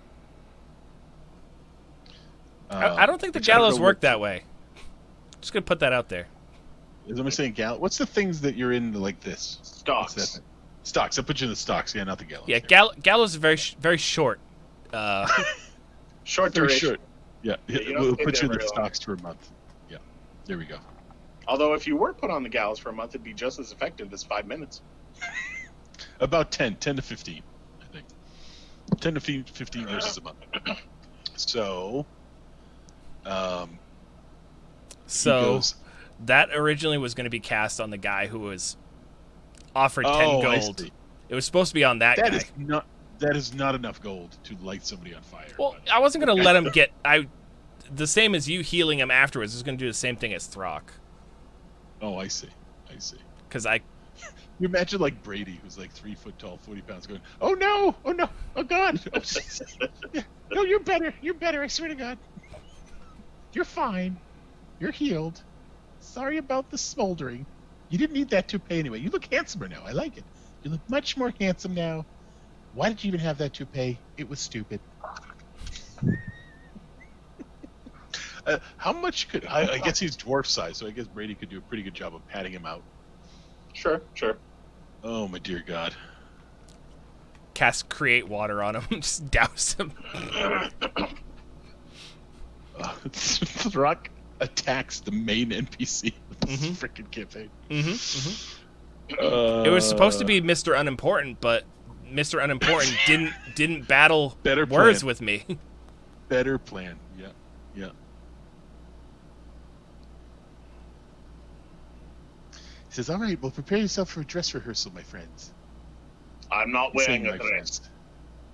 You guys are not his friends. My actors, I guess he would say. He's not friendly with you guys officially. I don't know what you mean. He says, "Here, take these. Prepare yourself. Throck, please read the first 3. Can he read, by the way? I hope so. Yes. I Yes, really hope yes, so. he can, yeah. If he can't read, we have a challenge. Where do I got to go to give you this thing?" So here's a question. Wait, no, never mind. I'm ready and willing. How do I attach a file? You should just be able to drag Sticker, and drop. a GIF, Just drag and drop. play a game, Nope. send money. Nope. There should be Oh, an yeah, do add an that. attachment, but you can drag and drop and it does the same thing. Hold on. It should be. It says move. It's a paperclip. Paperclip. It's after play a game and before take a picture using your camera. It's in between those two things. I do not have a paperclip. I do not know why. Did you get anything? Yep. I did. The 6 trials of Lazarus. Sounds better when Carrick says it. Oh, thank you. This is really long. It's a legitimate play. So Throck has to now read the first 3 lines of Lazarod, where it starts, Lazarod knows no lies, and give it gusto. The man is intently staring directly at you. Give it much gusto, is that what he said? Throck knows no lies. Great magistrate. No slanderer's tongue caresses my dignity. Larazod. You are not Throck, you're Larazod. Continue. Start again. I actually don't see where this is starting. I, Lazarod, know no lies. Great magistrate. Oh, here it is. And I know no slander's tongue caress my dignity. This is so good. The accusations you speak are as true as Asmodeus's sword. And trust me, I know a sword when I see one. They cleave clean through. Let the witnesses suffer no more lash.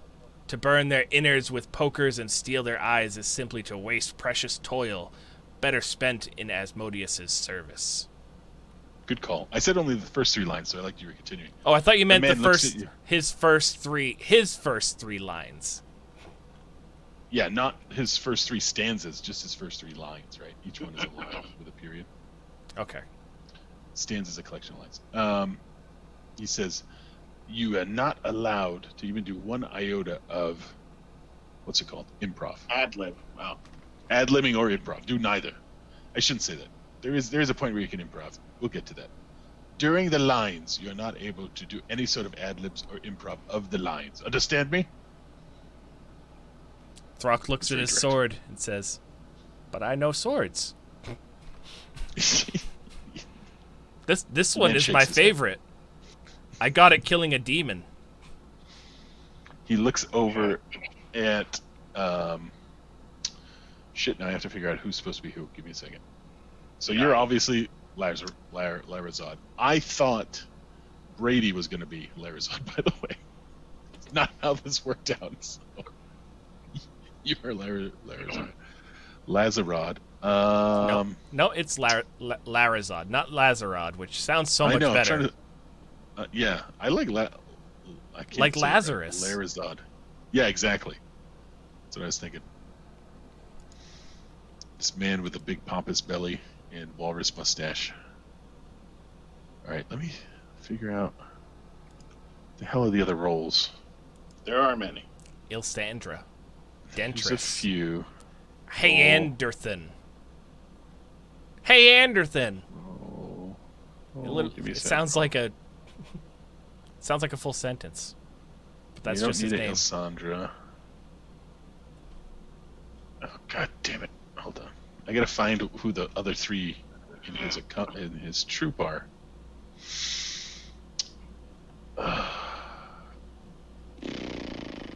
Why didn't I write this down? This is annoying. Is it Tibian or Tybane? Henderson. Is it Yeah, they're all- Drovalid? Hold on, I gotta get to an area called Casting Call. Give me a sec. Take your team. Casting, blah blah blah. Once they've accepted the role, it brings them in to meet the other actors. Not yet. They're still doing the casting. Okay, so there's 4 roles. J or K, write these down.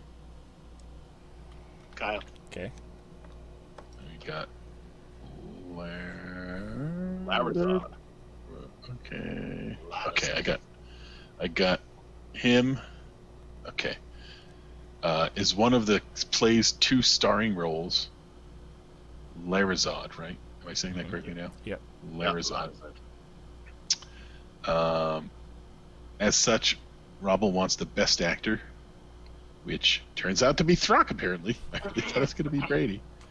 All right, so we need Dentris, Dentris, is a sharp-tongued wizard who has a knack for biting insults and quick wit. So Dentris lines should be read by... Brady. Nope.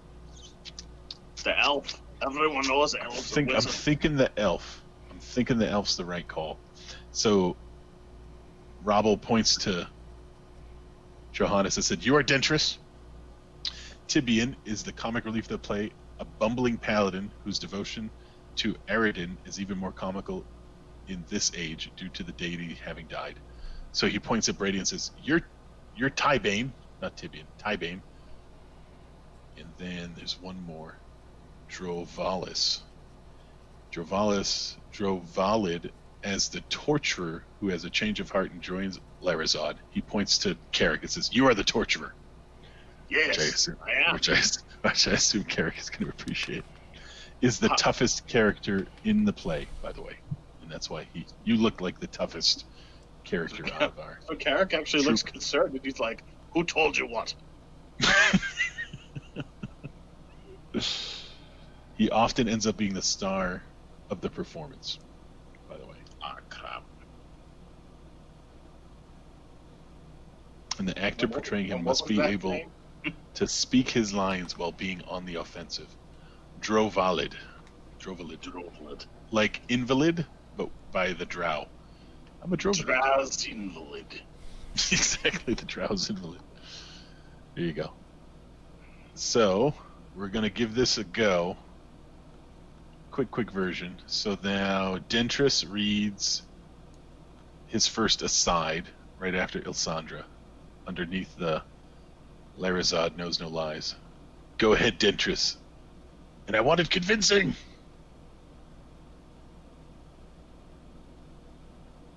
Wait. Which is Johannes. Wait, no. Oh, Dentris' aside? Yeah, I thought Dentris is I was going to aside. say Ilsandra's next. Yeah, Okay. after Ilsandra's aside is Dentris, yeah.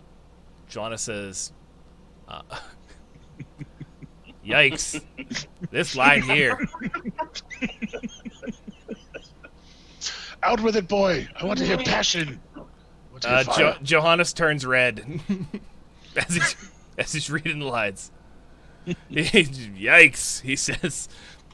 Then he gets more into it, and he points at whomever the other NPC who's actually playing Ilsandra is. Is she in? We don't know who that is. There's no Ilsandra. Oh, so we're just doing a live reading. We're of just just doing us. a read. Yeah, just a quick read through to see if So- you guys are like so- not completely imbeciles. So when it he's comes to actually reading gonna lines. he's actually gonna point at Robble then. Right? Yeah, that's appropriate. Yeah, That that's what he one wants. grows hot betwixt her infernal thighs. Hope beyond hope, one voice of dissent on the council, and the slenderest chance of salvation is ours to clutch. Let this waxen sliver of hope not melt until she does. Let her find her tongue. Yeah. He goes. All right. Let me find a. We'll call him Tibbin because that's easier. Tibbin doesn't really have. Okay, I found a line. I am true to Arden, my lord, but I am also true in loyalty and kinship. This man, though half fiend, his blood may turn, is bound to me in brotherhood, as I stand bound to him. Our blades both matched, the enemies of Chiliax, and what faith divides, common cause unites. You cannot sunder me through this destiny. I stand trial at his side, as is my right. If I so proclaim it. Is it not so, Dentris? So that's little Brady's lines. And then we need to find the torturer. There's some good torturer lines. I found his first one. Yeah, I'm trying to find a good one though. There's one that starts "Recant and end this trial" with an exclamation mark. Yeah, you could. Yeah, that'd be a good one to read, and then just read because I think his kind of like dribble in to start. So you got. Robble says, "Begin with recant, boy." Ready? promise here. Recant and end this trial. He slowly draws his axe from his belt, and with his parting thumb, actually draws a slight trickle of blood from it as he slowly pours his thumb against its edge. Swift death shall embrace ye, and Asmodeus smiles upon those who admit their falsehoods. He may not rend your soul completely, may leave some semblance of your spirit intact. I rather like this, actually. Yeah, you're gonna like it's the appropriate role for him. Very good. He goes, all right, now to practice, my boys. Now to practice. It's not called practice. What the fuck is it called? Audition? Rehearsal. Oh. To rehearsal, boys. To rehearsal. So that worked out well. So we kind of know our roles. It's quite a long play. I'll put it out there. Yeah, It's I've just seen so that. it's not short. It's not a short play. We only have 3 voices. Well, we have more voices, but you know what I mean. We only have 3 of us. So it's really up to us to see how much of that we really want to do versus just play through. Is this all of it, or is there even more attachments? Let me just go through here real quick and see what I got. I have There's 96 pages of content. Oh, Holy crap! there's 16 96 pages of this. There's 16 pages of the play, but I have 96 pages of content. Correct. Yeah. I am at page. I told you this was going to take a minute. Just as a heads up. I am on page shit. It doesn't separate them by page for me. It's just one long document. For shame. Yeah, there's 16 Unless pages. I want to just turn you guys off. Yeah, so we are at page 19 of 96 right now, just so you know. The last matter to cover for the rehearsal can begin is payment. Robble informs the PCs that all of them will be paid a percentage of the house take for the performance. Thus, it is in the interest of everyone involved to make the performance as great as possible and to spend the next several days promoting the production. Which is Several interesting, 'cause I days. thought We they have said 24 hours. I thought they said that they only had 24 hours to do the first. Maybe it's the first dry Maybe, run. maybe, is yeah, 24 maybe it's hours. like a Birdman, where it's like the first, Yeah. whatever they call it. So Robble likes to have a rehearsal run where he still charges for it, but it's the nobles don't attend those. It's more for this. It's like in a side theater, street theater, where a lot of the lower So income individuals none of attend. the pyrotechnics would be used. They'll just Yeah, sort of. it's just going to be a dress, right? Exactly. Yeah. So you're in minimal costuming, blah blah blah, and Robble is especially fiery during these dress rehearsals. So a lot of the lower people actually go there just to be amused by how badly the actors are treated. Half the entertainment is actually watching the exchange of the director with the actors. Many an actor has been seen crying as they have fled stage from Robble's attentions. So that's it. So you get a percent of the house. So you have to spend the next few days promoting it. Until the performance is over, the exact amount of each character's payment is not known. But Robble does tell each of the PCs that they'll get paid about 5% of the house's total take after the performance, with the possible bonus at his discretion for doing a job well done. How many? So am I how, like, how many am I like seats the are in this bad place? guy or the good guy? I don't even know. You're a bad guy turned good. Yeah, so this is a play about demons. So that's a really interesting question to be had.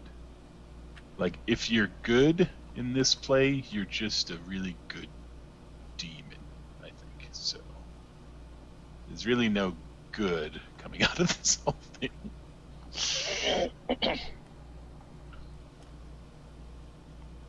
You'll see more as you read the play. There are heroes and there are counter heroes, right? But they're all just demons. So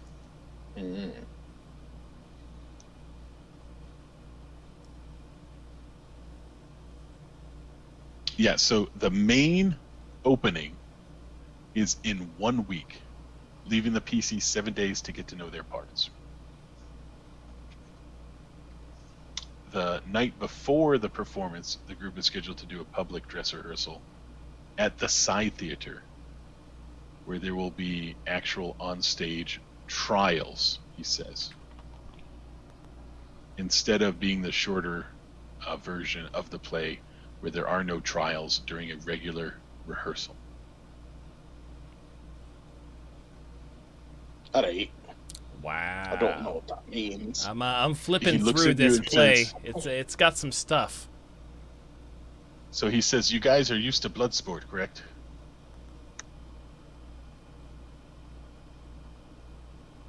Throck nods with a smile that is kind of creepy. Very good. You'll need your rest, so tomorrow we will begin anew. Oh, but you need to meet your cast. And he eyes the room. He says, go and learn who you will be playing with before the night is, or the evening. Is it evening now? I feel like it's no, it's probably like midday. Before the day is done, I'll say. So there's quite a cast of characters around you, just so you know. So you see him. Now Brady is going to take a minute to try and again smooth over the situation with Robble. So he is going to attempt a diplomacy check to ensure that we are looking towards, instead of just other actors, but more of a friendly way with Robble coming out of. Hopefully he takes it more as Throck attempting to convince him of his ability to play the role versus just generally being a dick and lighting somebody on fire. Throck doesn't Which seem that it Brady- was. Throck doesn't think it was dickish even a little bit. He thinks it was appropriate.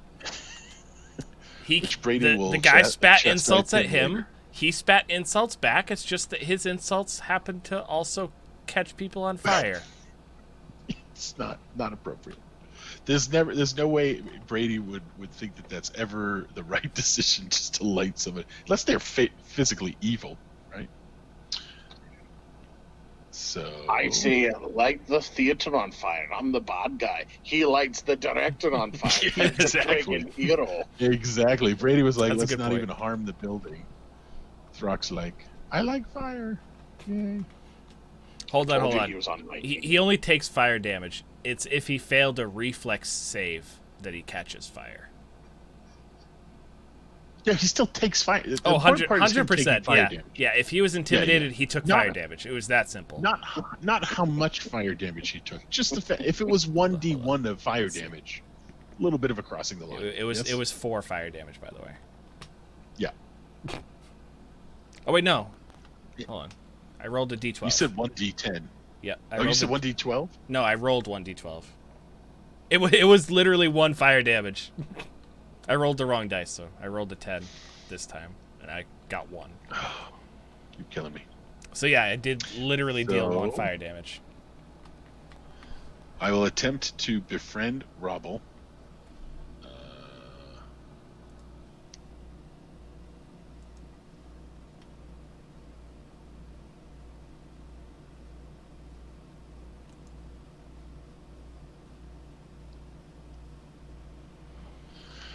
So let's see what I get for diplomacy. Give me 1 sec.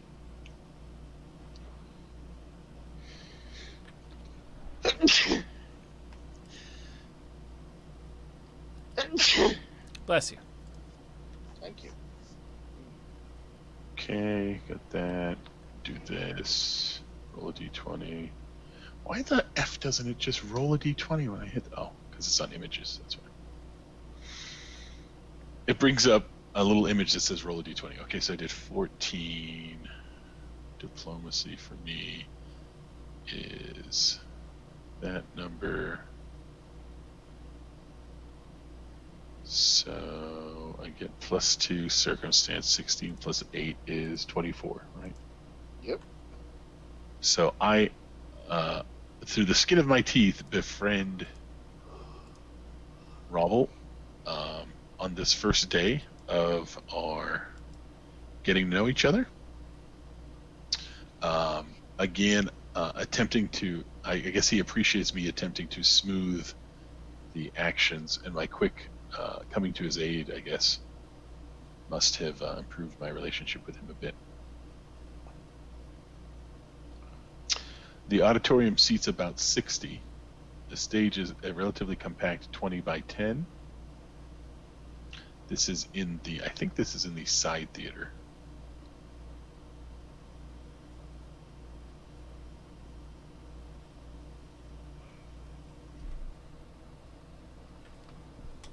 Do you guys want to look around the room? Or what? Johannes wants to pay attention to the. Wait. Which place are we in at this point? We are in the basically play theater. Like, this is a small area where you can kind of, I guess, just have rehearsals and whatnot. We're not like on the big stage. Oh, okay. I was going to ask earlier, how many seats are in the big stage area? I don't actually know. It says 60 are in this theater, but I think the bigger theater is much larger. I'll have to figure out what the actual occupancy is. So Johannes is going to be specifically paying attention to certain people. Yes, that's what you're supposed to be doing right now. That's Yep. good. He's going to be looking at the crowd. There's nobody in the crowd. It's completely empty. It's just actors, the director, prop hands, stage Oh, I thought you... hands. Okay. So there aren't people watching the it's an rehearsals, empty- just the it's an rehearsal empty auditorium. plays has audience? There will be people watching the rehearsal plays. Right now, it's just we're in the casting phase, so it's not. In that publicly case, then open. yeah, Johannes will be getting a feel for the other actors.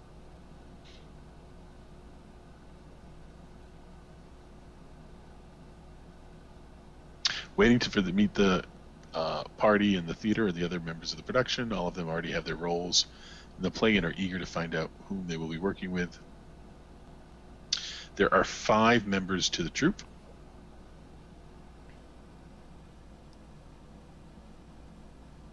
Who is Ilsandra? Has Throck found out yet?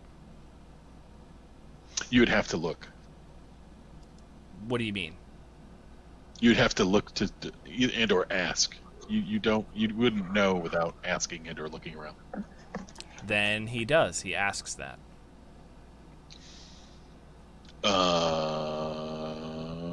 Robble kind of nods over to, I think it's her. So there is a very tremendous woman, very colorful, tremendous both in size and personality. And she is known as the Diva. Throck, who's around Throck at this point? Johannes would be near him. Would we all be sort of traveling together, moving around, talking to people, or would we all be doing our own things? Hold on, I'm reading.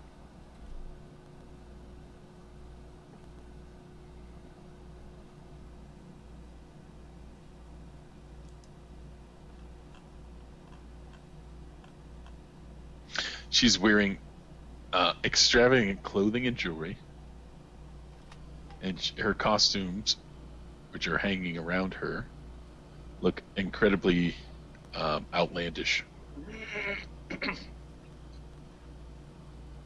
But somehow less outlandish than her daily wardrobe, you feel. Because she is very extravagant in her garb. So once again, I ask the question: Who is around Throck? I assume you're next to the director. The party's next to you. That gentleman you talked to, who is not named, was next to you. That's about it. There's some other actors. Again, once you guys accepted the roles, Robble starts to scream at people to get out. I don't lead you. Get out of here. Be off with you. So he starts screaming to people to exit, as he feels like he has assigned his 4 very important roles. So that's what he's doing right now. Carrick is going to roll knowledge engineering, which he does have. It's one of the only 2 knowledges he has. He wants to check this room to see if he can tell just by the walls, the supports, anything else, if anything's fishy. And I know it's a playhouse, so there are a lot of things going on. That's why the roll. But to see if there's, short walls or if there's anything just in the room that doesn't make sense that he could detect. Right. He rolled terribly. Never mind. All of that. Well, no, you check around. It seems to be just a general playhouse. You see lots of pulleys, levers, etc. for curtains, for bringing up and down props. Standard functional playhouse type things. It's not overly. It's not overly complex, but it's certainly not it's not the least functional playhouse you've ever seen. So I'm going to have to look up these rolls a bit real quick. So you see the diva looking crazy lady. You see a handsome fellow who also has extravagant looking garb.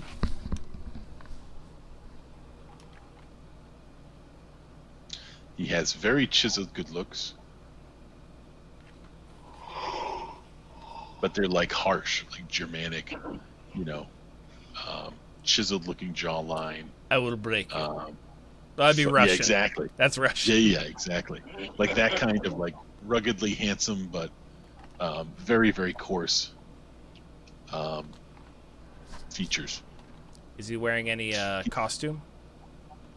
I mean, he's just in. You can't tell if it's his regular garb. It's extravagant, so you might think it's a costume. You're not sure.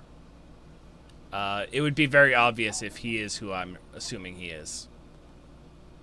Who do you think he is? Does he look like he's portraying a fiendish character? No, not really. He just looks like he's sitting there in just extravagant. So Johannes looks at him and goes, "Nah, he's not Handerthen." Oh, I don't know. Let me see what his role is. Handerthen, I think, is the fiend who's on trial. He actually is playing the role of Handerthen. Yeah. So would he be within earshot of Johannes pointing that out? He'd be like, he can't be the one who's... Not likely. Okay. Not likely. No. You could go up to him and ask him, Nah. I mean, Johannes is getting a feel for everybody, so at one point or another, he's probably going to approach him. So there's a petite beauty. She seems to have just a natural glow to her.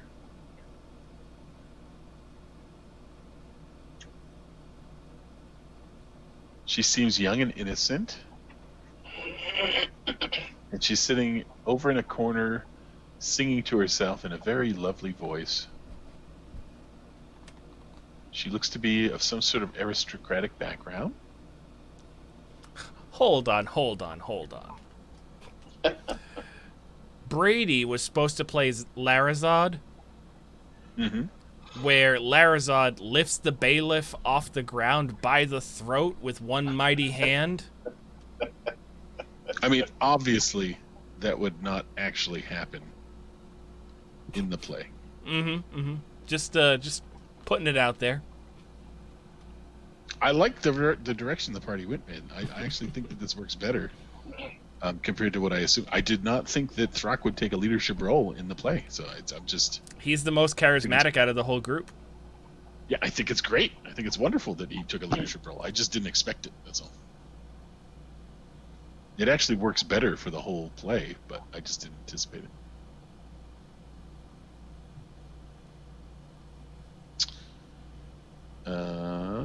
I think that's all you're going to get about her. You might think that she might be, because Ilsandra's supposed to be very beautiful and buxom, so you think that she might be Wait, what? Repeat that. The innocent-looking. I don't think that this person particularly looks innocent, but Well, suddenly no it's one's just getting on the jury my pool. take on- It's just my take on looking innocent. Just ignore the like- name because you don't know her name It's like right what now. we do in the shadows. The guys are like, "Oh, I don't think she's a virgin if she's doing that." I mean, she's sitting in a corner singing to herself, very lovely. So, I mean, she seems the most virginous one in the room. So, is this one Ilsandra or no? The diva you think is Ilsandra? You do not know. You for think you see her? For either people. Ilsandra seems more beautiful. The diva's very, very.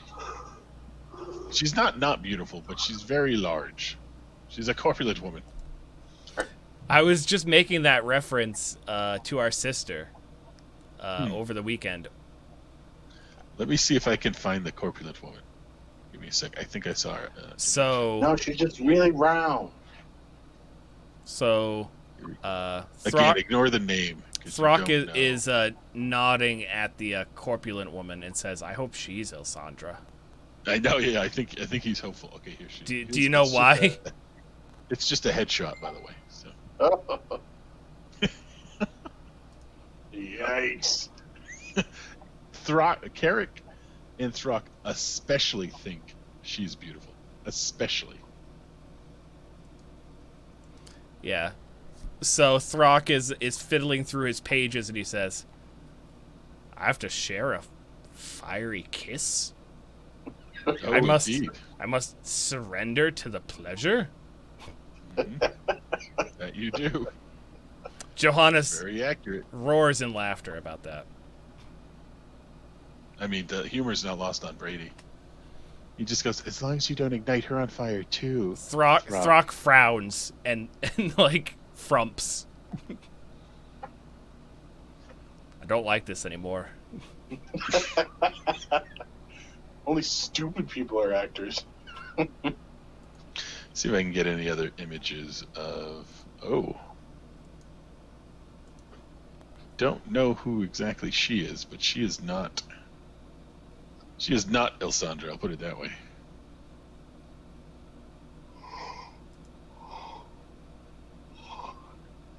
Okay.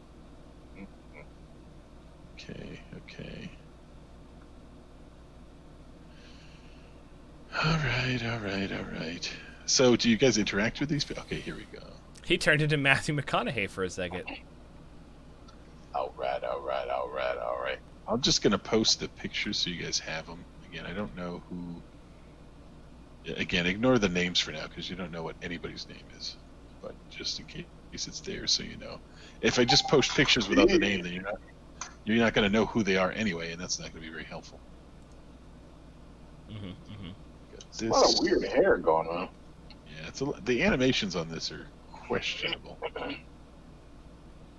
Again, like the first lady's supposed to be innocent looking. I can't think of a less innocent looking individual than. Hey, she looks like the evil witch who's going to give somebody an apple.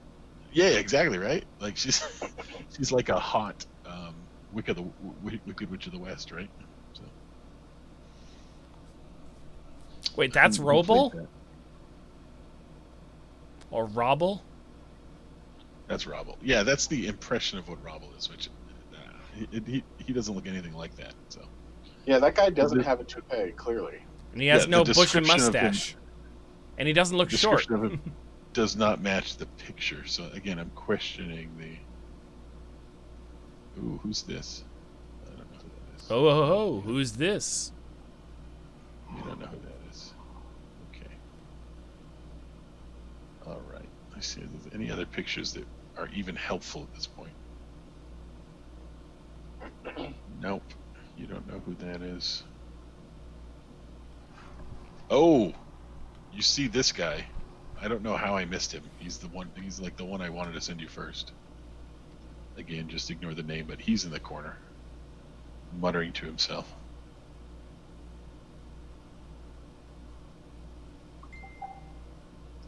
What character loves this guy? Yeah, he's pretty cool. Do the Humpty Hump. Okay, I think that's basically the room. I don't think that's all 5 other people. Throck would be intrigued by that person. I think everybody would be Already intrigued called by it. that person. What'd I you said Carrick already called it. Oh, he did? A petite beauty.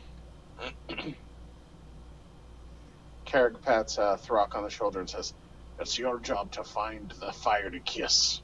I got the home." Throck says viciously, "I'll give you a fiery kiss."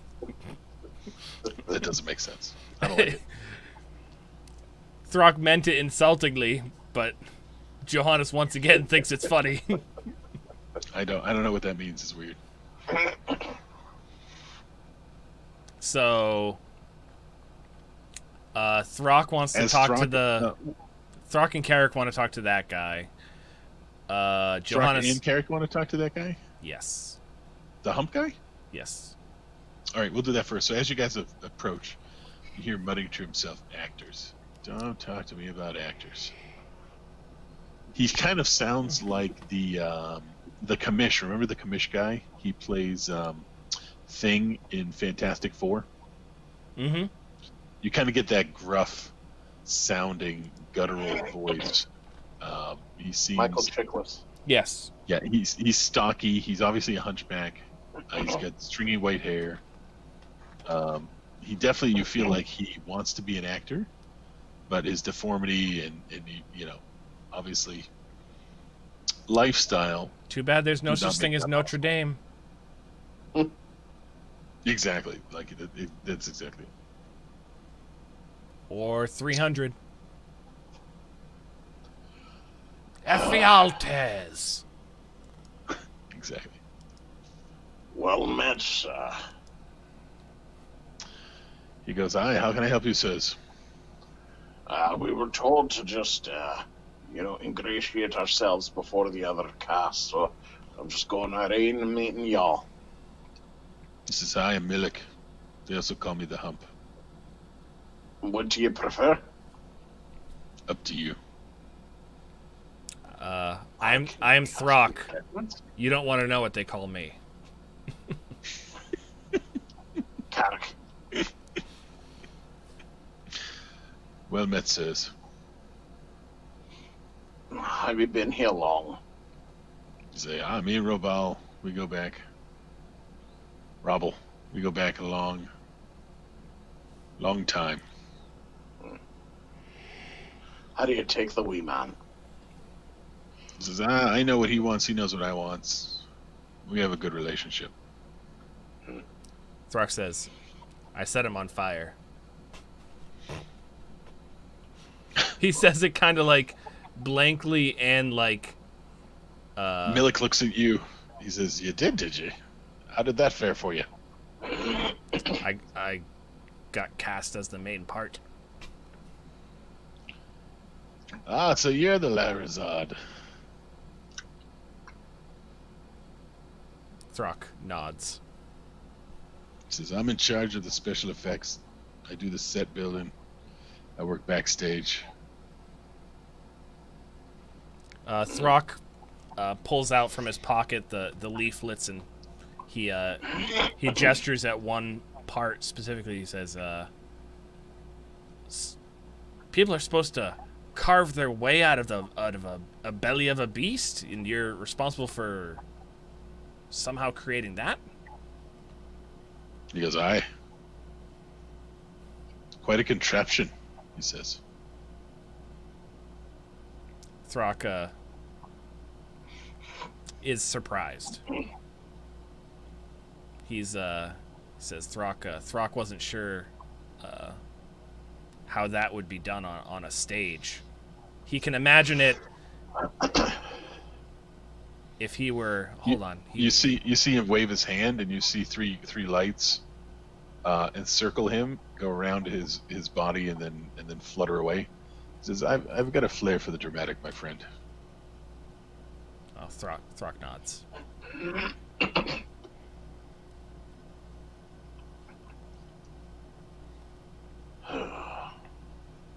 Are there any others who have been here a long time, like you and Robble?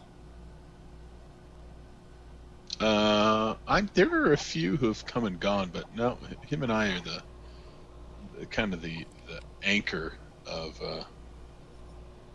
the shows. Mm.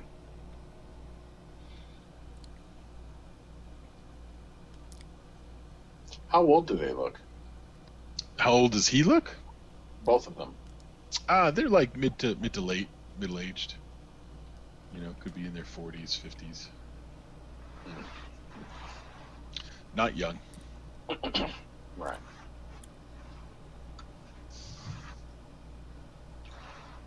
He goes, "What are your specialties? Are you able to, you think, endure the trials that are before you?"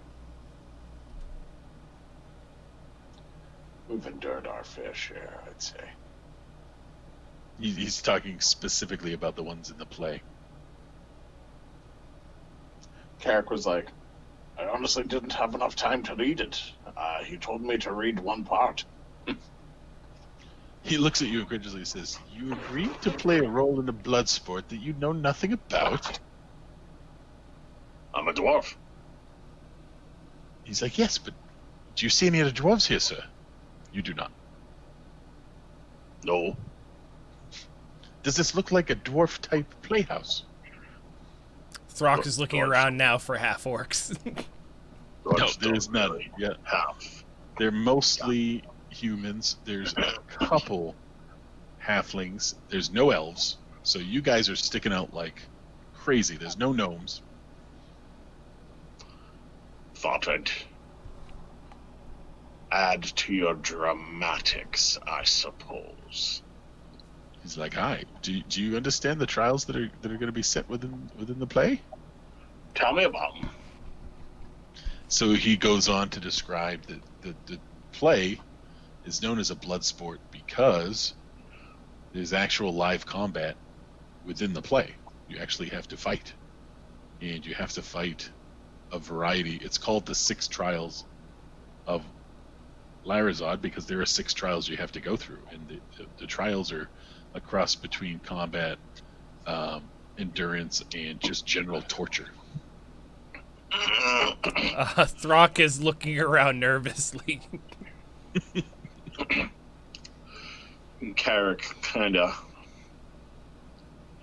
goes back and forth and says, well, I would assume we would fight with blunted weapons of some kind.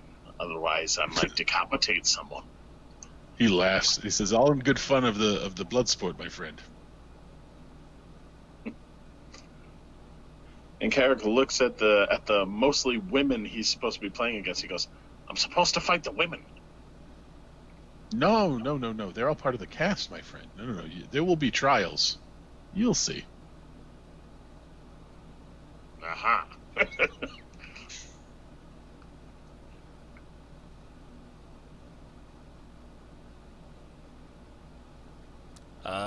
Throck is going to ask, do I fight... I wrote it... Drovalid? Dovalid? Throck, that's me. Yes. Throck, that's me. Right here. He tortures you. Yeah. Literally. Throck, So I wouldn't say you fight. Throck no. raises an eyebrow at you, Carrick. Yeah, he's going to give you many a lashing across, especially, well, basically until he's done with lashing you.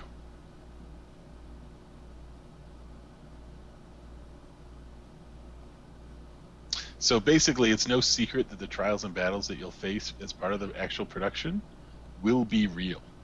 So part of the play's attraction to the nobility is that it draws the spectators to some sort of gladiatorial type spectacle, right? The thrill is seeing the combat performed for entertainment. So, and most of the audience has never been adventurers, right? That's why they were looking for adventurers. So they don't typically see spells fly and swords clash and all that crap.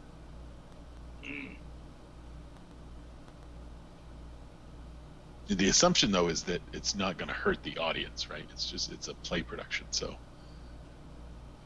all of the monsters and whatnot aren't just going to like fly off stage and stuff. I mean, they could. No, he's like, no, we've taken measures, sir. I can't say that my powers can be so easily contained, says Throck. Robble will specifically tell you that you need to keep the combat on stage. He's like, you don't want to cross him on that. The stage is soundly built. It's fireproof. Generally, the stages I build will be able to handle whatever they need to from incidental damage. And no large-scale fire effect. Like, you shouldn't be throwing fireballs across, the stage or whatnot. So if you fail to follow those rules, you may be thrown out of the play, and that would defeat the whole purpose of being here.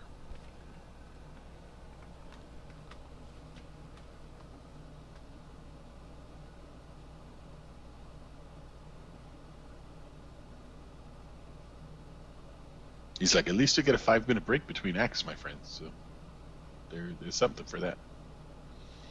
If you guys need to rest up or heal up. Good point. Do they have a cleric on cast? Yes, but he's going to be focused on dealing with keeping the monsters. Oh, did I say monsters? Keeping the trials at bay. So you're on your own when it comes to facing the trials. It's the realism that we need to retain, my friends. So we won't be breaking that. What is it called? Fourth wall. Fourth wall, right? There's no such thing as comic books. There's no such thing as the fourth wall. So, in that regard, I assume we use our own gear. Aye. Eh. Everything else is just embellishment. That's why that Robble casted you, is because you look like you have competent gear and whatnot. Aye.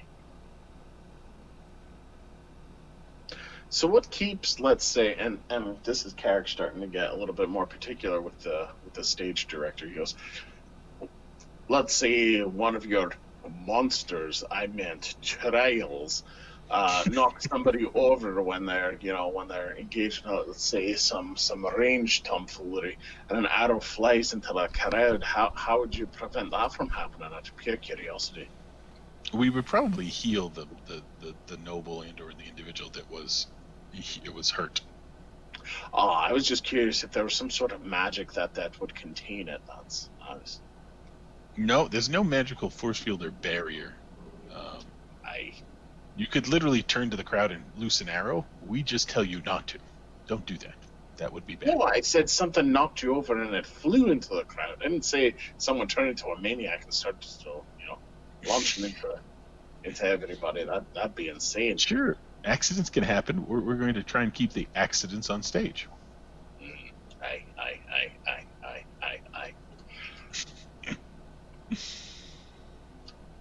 So he says, I can go into greater detail around the effects and the illusions and the stage design if you have any interest in it. And he eyes you specifically, Carrick, because you seem to be the most. I actually do. How long do you want to discuss with him? Well, let's say 20 minutes to a half hour. He says he goes through very cursory amount of time. With that amount of time, it's very cursory, the description he's able to give you. And there's a lot more detail that could be beneficial, considering you now know that potentially your lives are going to be on the line. Okay. And Carrick adds, and at the very end, he's like, do you think he, motioning towards the director, would be off-put the fact that I have Jack here? He shakes his head no. No, I don't see a problem with that. Well, Jack probably should not talk at all. Just as an aside. Is that what the guy said, or the hump? No, he doesn't know if Jack can talk or not, but Jack should not talk during the play, because that could disrupt the play. Jack, shh. We don't want you to disrupt the play. So, Milik, or the Hump as he were, says he'd be happy to share with you, a few more hours of preparation across the next few days, if you're inclined, and there would be value and benefit to understanding at a deeper level. Game. Yeah. So he offers. That's good. You would have to roll a diplomacy to see how much aid he gives you, if you choose to work with him and or want to basically work your influence on him personally. That is just a straight roll. We have 7 days, right? How many hours and or days do you want to work with him on? Say an hour or two a day. Got it.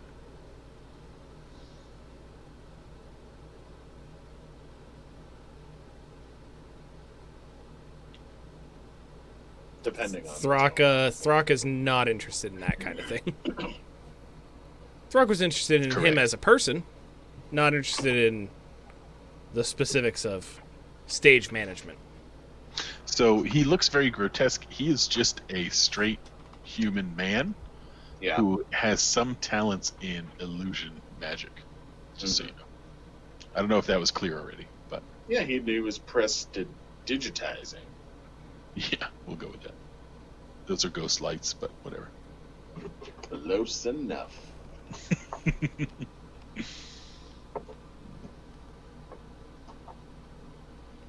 All right, Throck. Well, no, now it would be Johannes. Oh, I thought he was finding his fiery Christlas. No, Johannes was going to approach the chiseled German-Russian guy.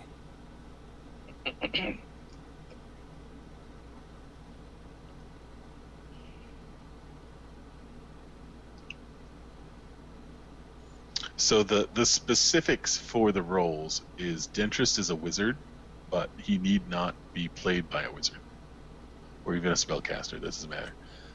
Larazod is a tiefling, by the way, in the play. Mm-hmm. But that doesn't really matter. I'm going to be a big tiefling. I'm going to say Tybin is a paladin, but a character of any religion can play his part. So that's why it could have been Brady or Throck, because we're the only two religious characters. Yep. And the last guy's just a fighter, barbarian, type, tough-looking mofo. So he's the most open that Carrick took. For you guys to understand what Robble was kind of going for. Right? Mm-hmm. I feel you.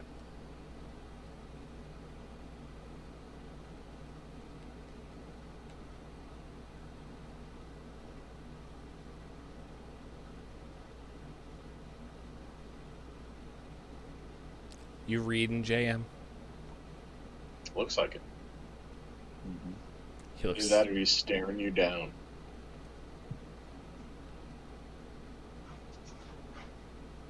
So we could have tried to wrestle specific roles against each other, but since it's just the three of us, that just doesn't feel sensical. And I liked how he played it out, just using mechanics. Oh, suddenly we now like that I lit a guy on fire. No, I like how you play. I don't like the decision that the character made, but I like how you played it out. Absolutely, I thought it was great.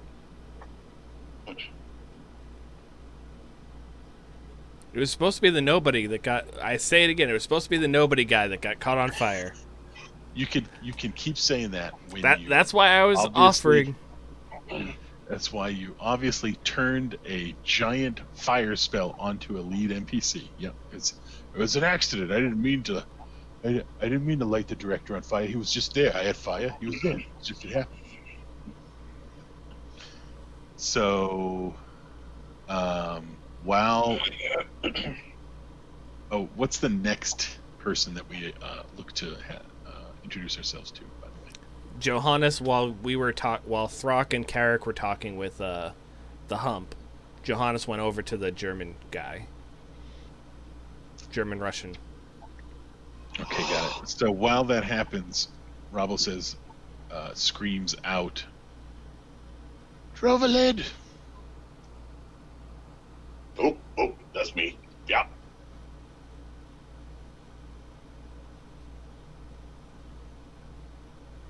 Yep, I said yup.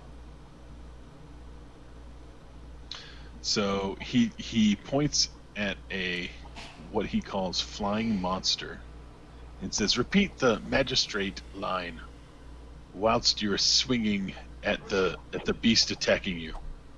He says, "Go!" And he pushes what looks to be a flying monster, but it's basically just a sandbag with wings. Yeah. At you.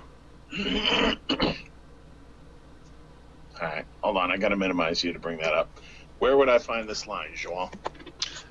Just where it says magistrate. What? I don't even know what page that's on, though. Let me just control F. I mean, I guess. Magistrate Maleficum, I come before you, a simple hand whose lash is guided by the great glory of Asmodeus. Hold on. So there's Act 2, Trial of Torture. All right, cool. You see that part? So that's fun. Can you give me a page, please? It's page... I don't know what page it is. Page 5. Bottom of page 5. Ah. Okay. Do you want me to do the roll first or the speaking first? Do both at the same time, just like it tells you. Interesting. You want me to roll? I mean, that's literally the direction you give it.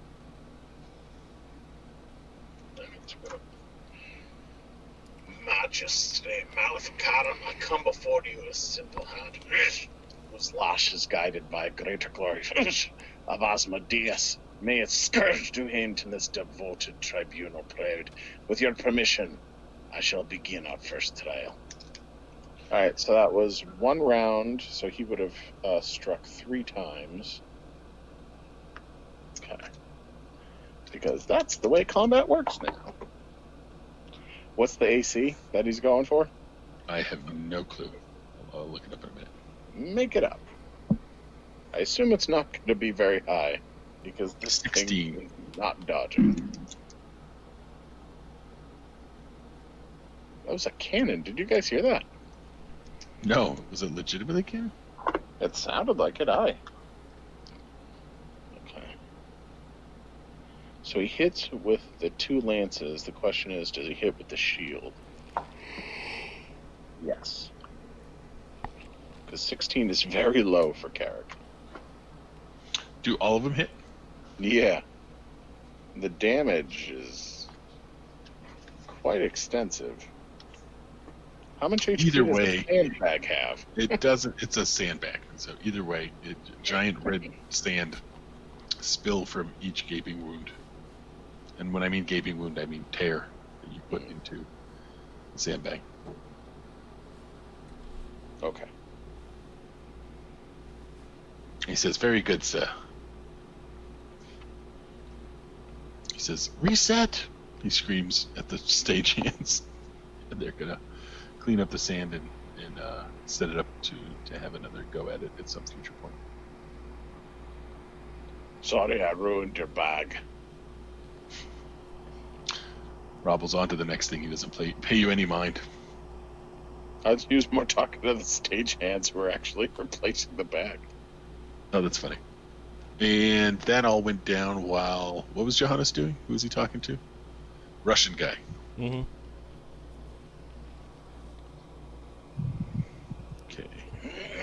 Okay. So...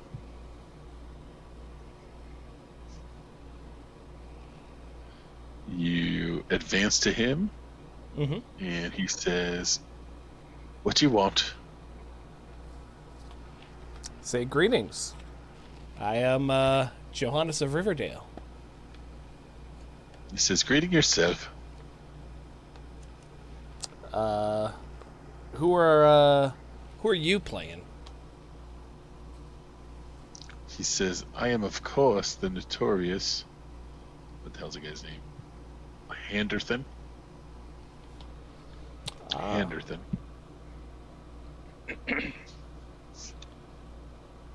See, And I assume you're going to bask in my glory at how perfect I play the part." well, you'll be playing a fiend, so I'm not expecting too much. I've met a few fiends in my day, or I knew them briefly, I should say. And he chuckles. This is Johannes, right? Yes. He looks at you sourly and says, "I don't care." Fair enough. So, have you been in this establishment long? He says, "Aye." And are there any people that I should give special attention to? He looks over at the young petite beauty and says, "I mean, she's wanting of all your attentions, is she not? What a beauty."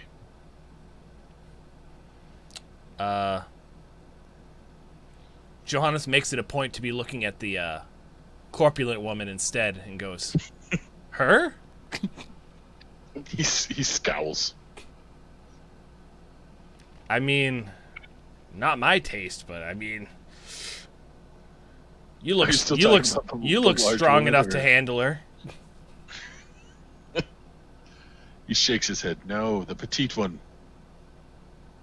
I mean, compared to Throck, many are petite. Is Strock there? I thought this was Johannes. He is, but he's mentioning that, like, compared to Throck, yeah. Yep. He goes, "Who's Strock?" Oh, you'll know soon enough. He's like, "Are you playing Larzad?" I am Dentris. Apparently the wizard. Makes sense. The ears and all. Indeed. And you, Is that... you the is fiend that- makes sense with the sour attitude and poor choice in attire. Oh, do you really insult Oh, I his do woman? indeed. Oh. And I even point out my nose at him a little bit. Yeah. He just laughs at that. He goes, "So is that fool Larazad then?" And he points towards Throck. He is indeed. He says, "Excellent. Well, I wish you guys a wonderful amount of success on stage, and if there's anything I can do to help you, please let me know." He chuckles a little bit and then just starts walking away. Yeah, that's a good idea.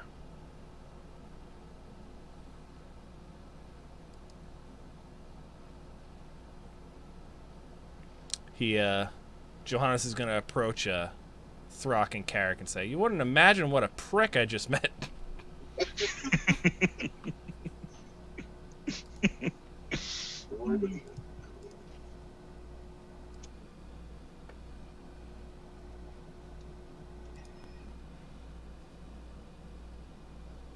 Alright, so how long is Locke gonna be gone? Was he forgotten about, or... I don't think he's forgotten about. So what Locke did was he infiltrated the play before you guys and was cast as a clown in the interim between, that 5-minute interludes. Mm-hmm. So him and a cast of other clown-like players. Uh-oh. I think we lost JM. Oh, not again.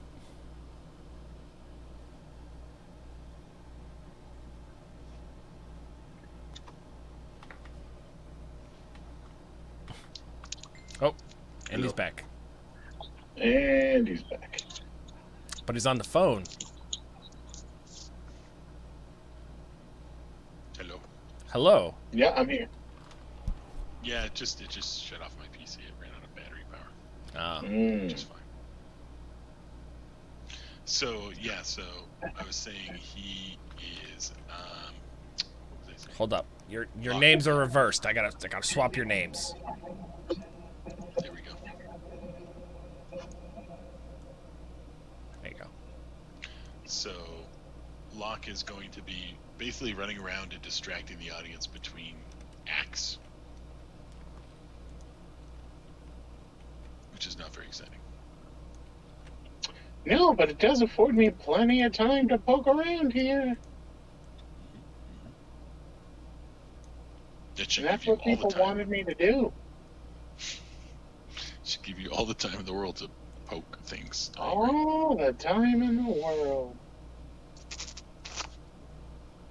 I mean, you are still just a clown and a stagehand, so it's unlikely that they'd let you everywhere, but you can basically have your mostly free run of the place. Only when they see me. Yeah, true. Touche. That's exactly it. So I think that is potentially a good place to stop. We need to also meet the diva and the petite girl. Yeah, they're So boring. I think once we talk, no, they're not boring. No, I'm at all. kidding. I'm once kidding. we talk through that, then we should be good to go. What about the big lady? So who wants? That's the diva. Who wants to address the diva? Brady's like, not it. No, you have to be because we were all busy doing other stuff. Brady's just generally following around Carrick. Then you would have been Brady, Throck, and I. Brady, Throck, and I? What do you mean? Or Carrick, Throck, and Brady would have all been talking with the hump. Yeah, he was there. He was talking with the hump. But he wasn't. He didn't say anything, but he was there. Mm-hmm. Yep. No Brady's way. following Carrick's lead. No way. It can't be Way. true. It is. Couldn't be. Then who? What are we talking about? Grant Imahara died of a brain aneurysm just now. Oh, shit. Really? Yep. Age 49. Wow, he's a lot older than I thought. That sucks. Yeah, apparently it just happened. Or no, it happened at 8:21. Yeah, that's crazy. Anyway. We gotta have a beer for our buddy Grant. One for our homie. Crazy.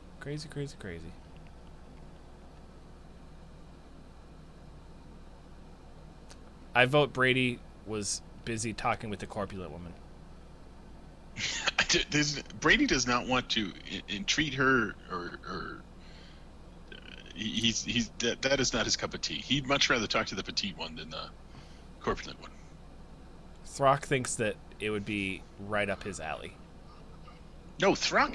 They both Brady have looks and says, big personalities. Brady says, Carrick, go talk to the big one. Oh, I will. I know you will. Get on it. Not, you know what I mean. Hurry up. That's inappropriate.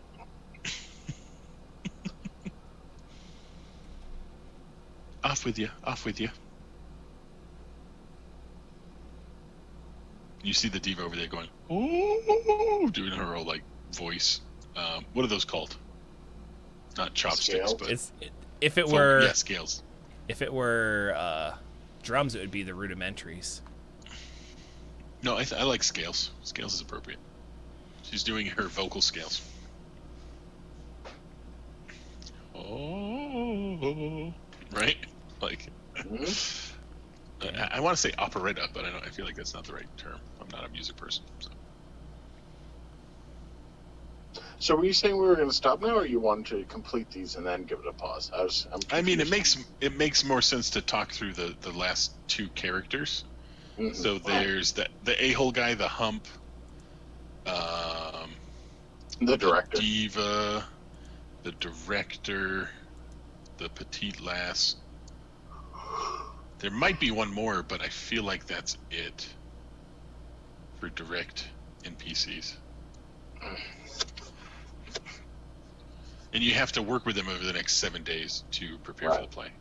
And then how we basically just open dialogue as to how you want to, if you want to just use mechanics to work through the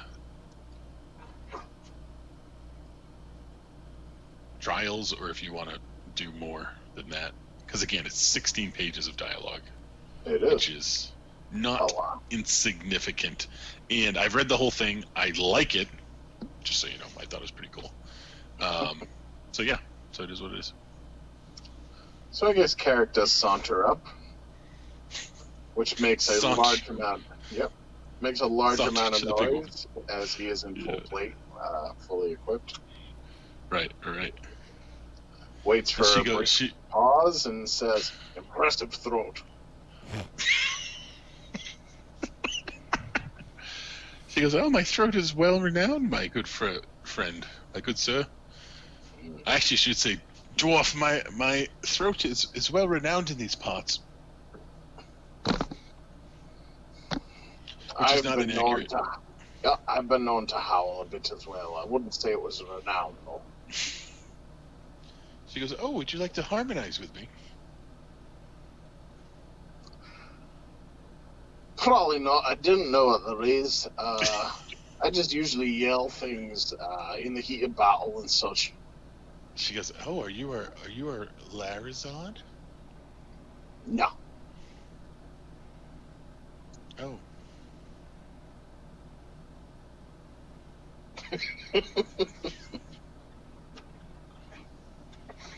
Are you going to be playing any role?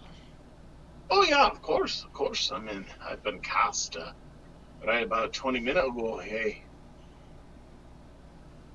Are you going to tell Lady as what? Oh, I didn't realize she was asking. Yeah, he calls me David now. Oh, I see. Oh, you're a tormentor, are you? And she eyes you salaciously.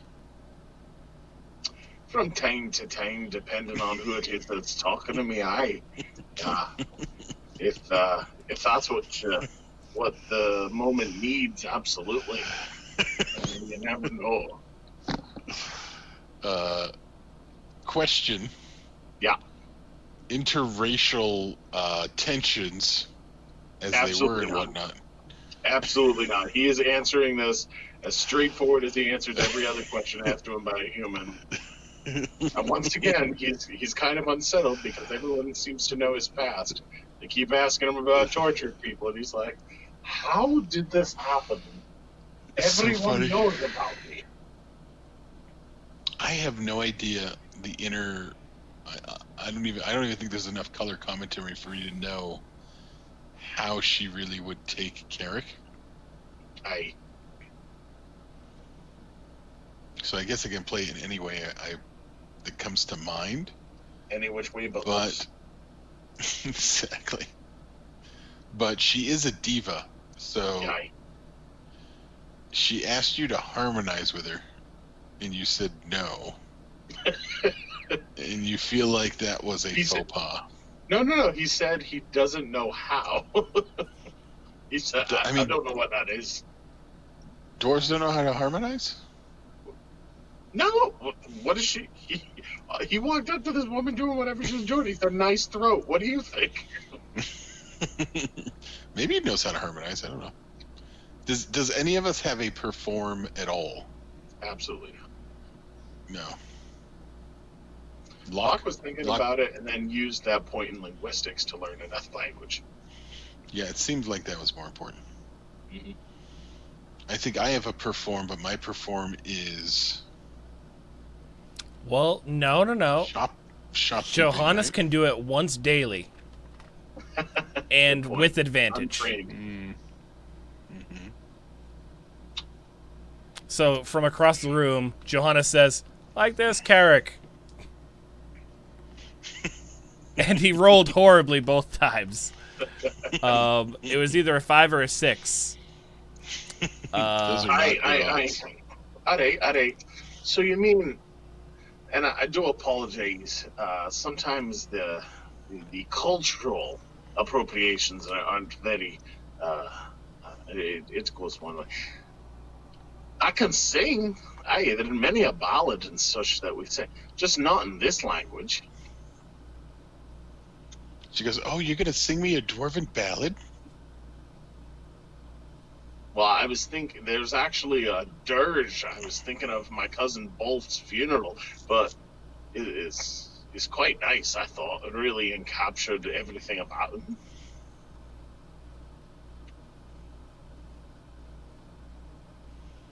I say, do it up.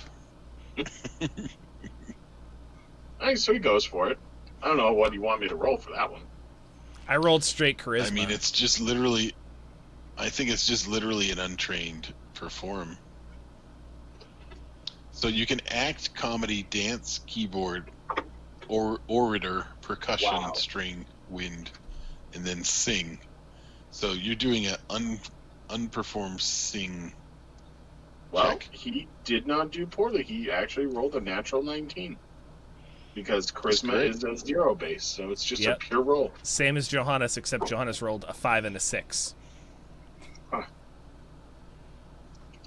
It is enjoyable. It is a hair shy of a great performance, which is pretty good. So I wouldn't say she's impressed, but she's intrigued by, you sang a dirge about what? Yeah, he's sung a dirge from his cousin Bolf's funeral that he thought really encapsulated everything Bolf was.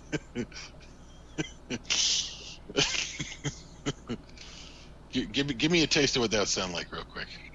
Well, it's in Dwarven, so it's kind of, think of the first Hobbit movie, but not in English. Well, some of the dwarves sing kind of high. What does Carrick sing? Kind of super low? No. Yeah, he takes the low. Basically sounds like some sort of low organ.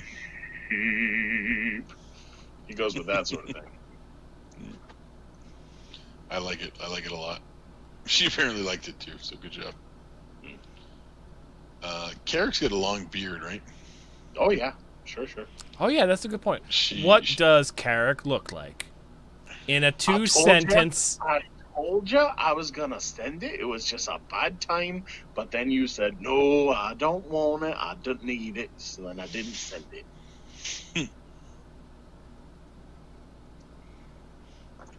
I would have sent it. No. Doesn't matter anymore. Now I'm just curious. So she strokes your long beard and says, "Good job, little man." Is she taller than him? She's wider and taller, yes, by more than a hair. Wow. That is surprising in all account. And he's a very wide creature himself, I'll put it that way. Yeah.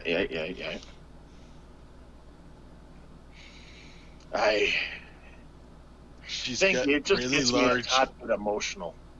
She's got very large pillars, I'll put it that way. She's got huge tracts of land. Yes, she does. Absolutely does. Gonna get demonetized because I make too many references. Yeah, exactly. All right, so what part does she have? she's playing the chorus, so she asks if you would like her to aid you in any sort of preparation orally for your, seeing that you have quite a few parts and they're important parts for the play. If she could aid you in a little bit of, I don't want to say training, but just vocal coaching. All right. Okay, all right. It cannot. No. So same thing, just like the other gentleman. number of times per day, and or how much time do you want to sink? And again, you have about 6 days before.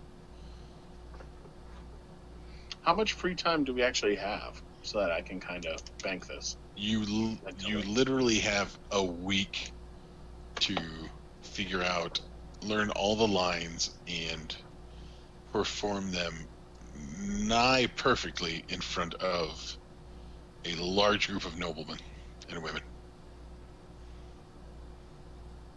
So we don't have much time then. No, we're going to be busy. That's what you're saying. I mean, you can definitely, if you focus on doing this, you have more than enough time to be prepared for a play. There's not so many lines where you couldn't memorize them in 7 days. I think everybody has enough intelligence or wisdom to be able to do that. The issue is that people are party. getting kidnapped and murdered in the meantime. Correct. And yeah, we're here 100%. learning a play. Yep. We're learning a play because we feel that this might give us a leg up and help us to find something that'll deal with that. We tried to do the only other thing we could do, which was scout, and that didn't do crap. So we have to take a non-traditional route. You can continue to scout every night. You would be pretty exhausted during rehearsal and everything, and that would we could not have if we use the tower. Yeah, we could Not use if the we tower. Use the tower. Oh, good call. Yeah, that's the way to do it. And we would get more practice.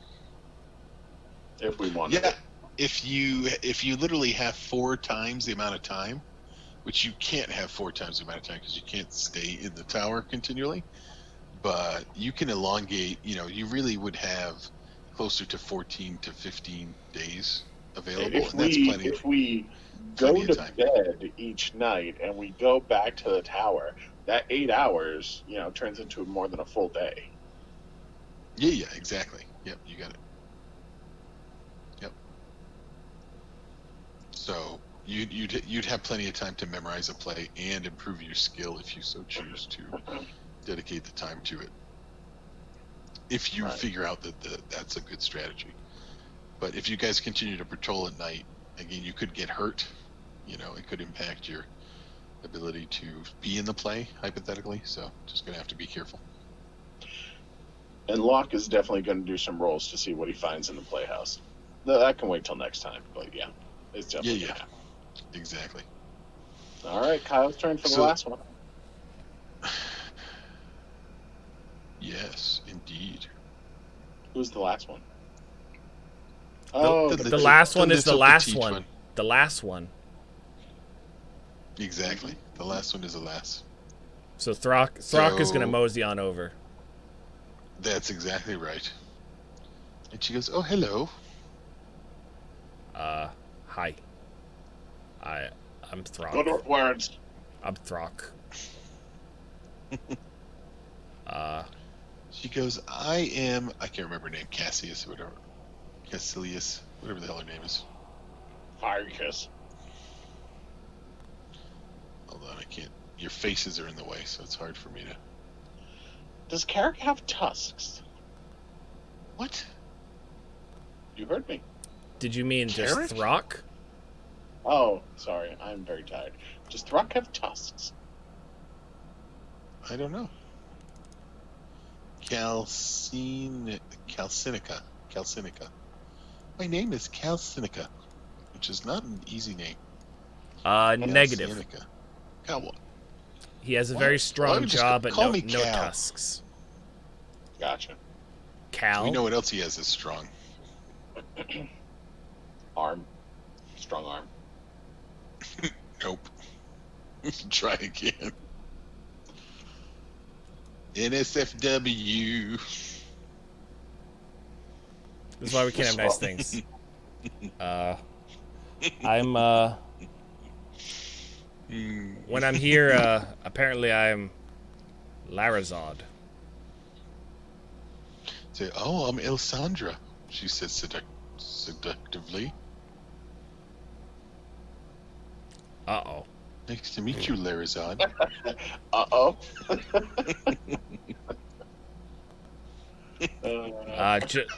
Throck thinks, and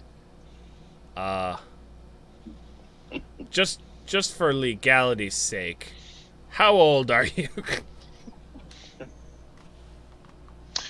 There's no concept of legal age of consent. Mm-hmm. Throck says yikes. But she looks to be of age, more than of age, you would Okay. say. She's an old woman.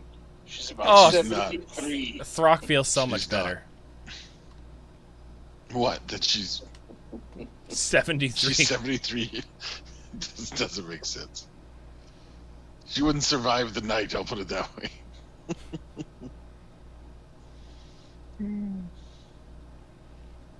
Like a fine wine. Throck would fall asleep and then wake up full again. Be like, what? What happened with a 73-year-old woman?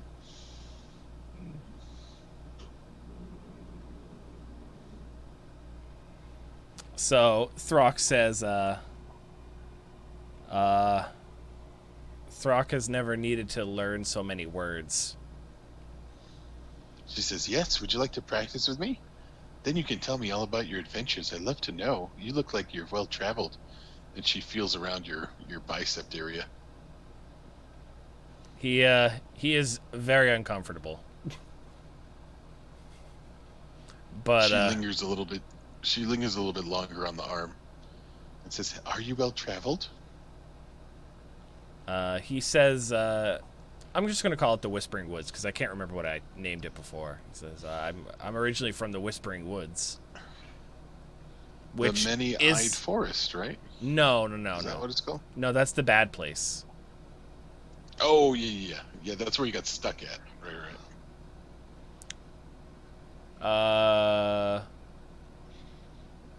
No, we went to the Many-Eyed Forest on purpose. The Whispering Woods is just like, I think, a week to the south. It's not terribly far, and it is a big group of trees. Like, it's a legit forest. So she would most likely know of that area. She's an aristocrat. I don't think she's very learned, so I wouldn't say she might have heard of it, but I don't think she's worldly. So. But she's got a natural beauty. She's got a natural talent. As Throck practices some lines with her, he notices that she's very. He even doesn't think she's like a good actress, but she seems to have some talent in kind of the performing arts. She's just not polished. Of course, Throck is incredibly unpolished, so she's still. Nah, he just has natural talent. He doesn't have practice. He just has natural talent. Yeah, natural talent in. He's naturally charismatic. It doesn't mean he's a natural actor. Sure, it does. In fact, I think he's not good at acting at all. He just says he's like Carrick. He says what he thinks. He's smart and he's charismatic, but again, is he a performer? It's hard to say. Mm-hmm. Hard to get a feel on Throck, considering the number of words he throws out there is limited. So. Indeed. True. So similar to Carrick, think of how many hours, how many days you want to practice with her to improve your lines and whatnot. And then obviously she wants to speak of, your adventures on the road and whatnot, and get to know a bit of your travels. Should be good. Throck is gonna probably invest quite a bit of time there because the lines is probably gonna be his hardest job. Well, I mean, he's super intelligent, right? He's like a 15 or 16 intelligence, right? He is. I thought his int was better, or is it? Oh, it's 14. Yeah. His wisdom's really low. What's his wisdom? 8. Oh, his wisdom took the hit. Jesus Christ. Yep. Don't you require wisdom to cast the divine spells? Nope, you need charisma. Hence why I dumped all of his points into charisma. Charisma's your modifier, but the number of spells per day is based on wisdom, isn't it? For divine caster. Give me 1 second.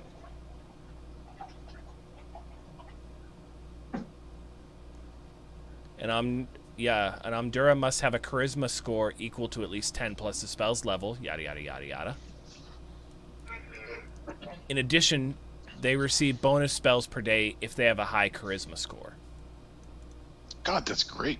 God, you dodged a bullet there. As a cleric, I need both. I can't have one or the. I mean, charisma's definitely better for turning. Yeah. Channeling, pardon me. As an Amdura, you need strength, you need constitution, you need charisma. Yeah. God, your wisdom's terrible. Yeah. You are not wise at all. And it also would help to have a good dex because you need better AC if you're going to be up front. So realistically, you need strength, dex, con. You need the 3 physical attributes and then charisma. Yeah. I'm impressed. Thanks. I think. So I need Justin. wisdom to cast my spells. Yeah, he did it. So I think that's it. So I think we can pause for the evening, considering I'm just grabbing some water. my laptop died. Yeah. Mine's Literally. not far behind. Wait, you just need wisdom, right? You don't need charisma, do you? I need charisma for channeling. Oh, Wisdom you're right. is what my Yep, spell yep. casting's for. Yep. But I need the charisma for the channeling, and a lot of my spells are charisma modifier oriented. So while I need wisdom to cast the spells, I need charisma to do well with the spell checks bonuses or spell caster level bumps. So it's like I need both. So it's like that's why my stats suck, because I was like I needed to put my 2 okay rolls towards those. So all my other stats kind of came out. Man, I'm still blown away. Your favored class bonus for being a gnome cleric is so bad. It is as useless as a poopy flavored lollipop. No, I can heal the dog really well. I can heal No. Jack really well. If you choose it, you can get 1/2 of a hit point. So meaning you'd need 2 levels devoted to that to get 1 extra hit point when you channel energy specifically and heal my animal companion. No, it's Yeah, 1/2 that's crap. bonus. No, it's 1/2, not 1/2 hit points, 1/2 bonus. So I do 50% additional healing to. You sure Yeah. about that? Yeah. You do Because plus 50%. every level you devote to that, you get 50% additional healing. No, I thought it was just you select it once, or maybe I'm wrong, and I've been doing that wrong. In which case, that's fine. I read it It's a differently. pretty limited benefit, considering it doesn't include PCs, basically. Unless the PC is a fae, plant, or animal. Which Yeah, we're not. It's not. So I would say the way John's reading it is right, that if you were to continue adding points into it, you would continue to be buffing, that ability. But once again, it only affects fae, animals, and etc.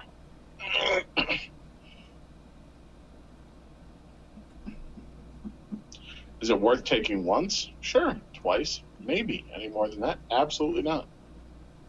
Take that skill point or take that hit point. For sure. Here's my question, though.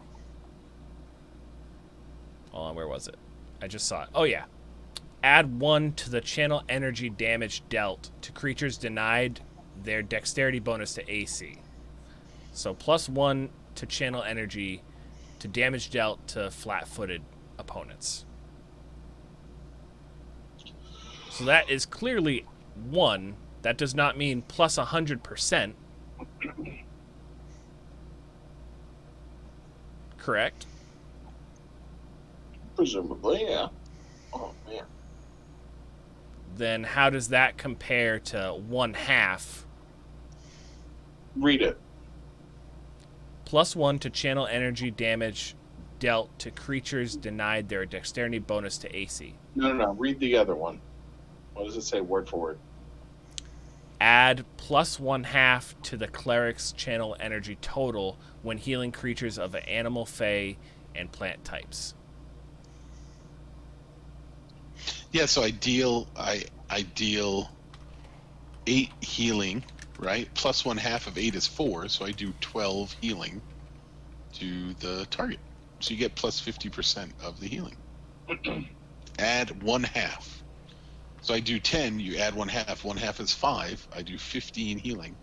So it gives you an additional 50% of healing. No, it's saying 1/2 of a point.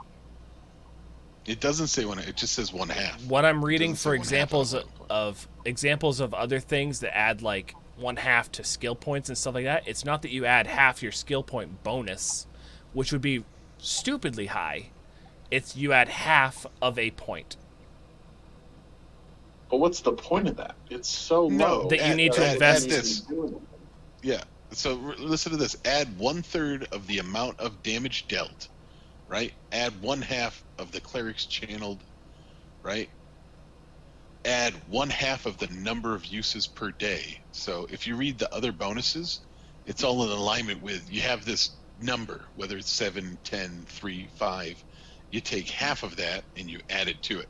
That's how all these things are listed. In the other one, it says add +1 on caster level. If it's something that said like add 0.5 on caster level, that would just be stupid. I think you're just Add 1/2 I to think you're just damage. misunderstanding all of them then, not that it's this specific case. Cuz I think the 1/2 is 1/2 of a point. No, because it's, again, add 1/2 to negative energy damage, spell damage, right? For Hobgoblin, it's not add 1/2 of a point of negative energy. It's add the half of whatever damage you dealt. It's a fraction. So you take a whole number, you add a fraction to it. That's what equals half of the number. So it's plus 50%.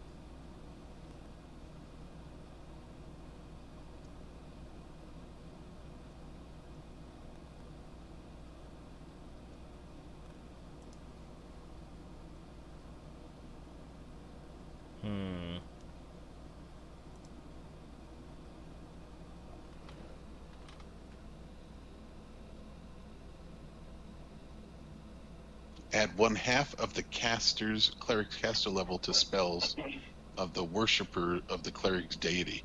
It's not like you're like 5.5 of a cleric. It means add 1/2, which would be, we'll round down. So it'd be 2, right? If you're level 5, you'd be a 7th level caster for spells cast of the worship's cleric's deity.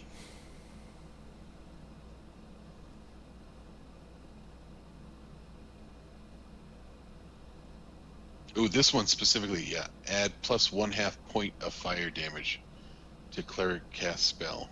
So that one actually does say point. So that's not very good. Add plus 1/2 point of fire damage. That's stupid.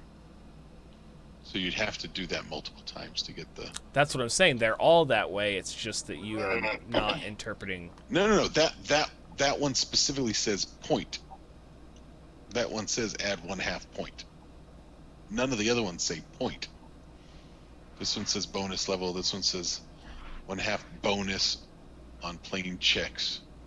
I'm reading an example where they say that it gives 1/2 to your trap sensibility if you're a dwarf rogue.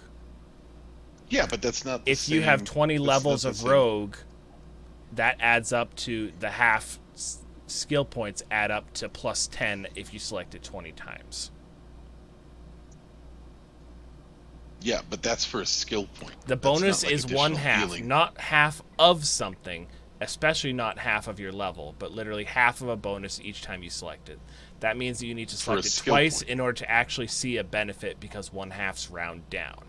And the bonus in this example for Trap Sense is plus 10 because it was selected 20 times, not plus 10 for selecting it once and then just being 20th level.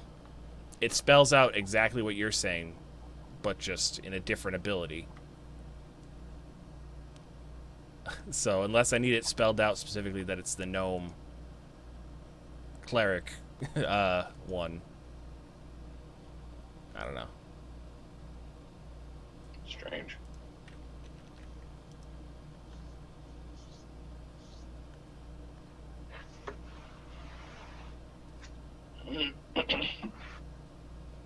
What's it called? Bonus class skill?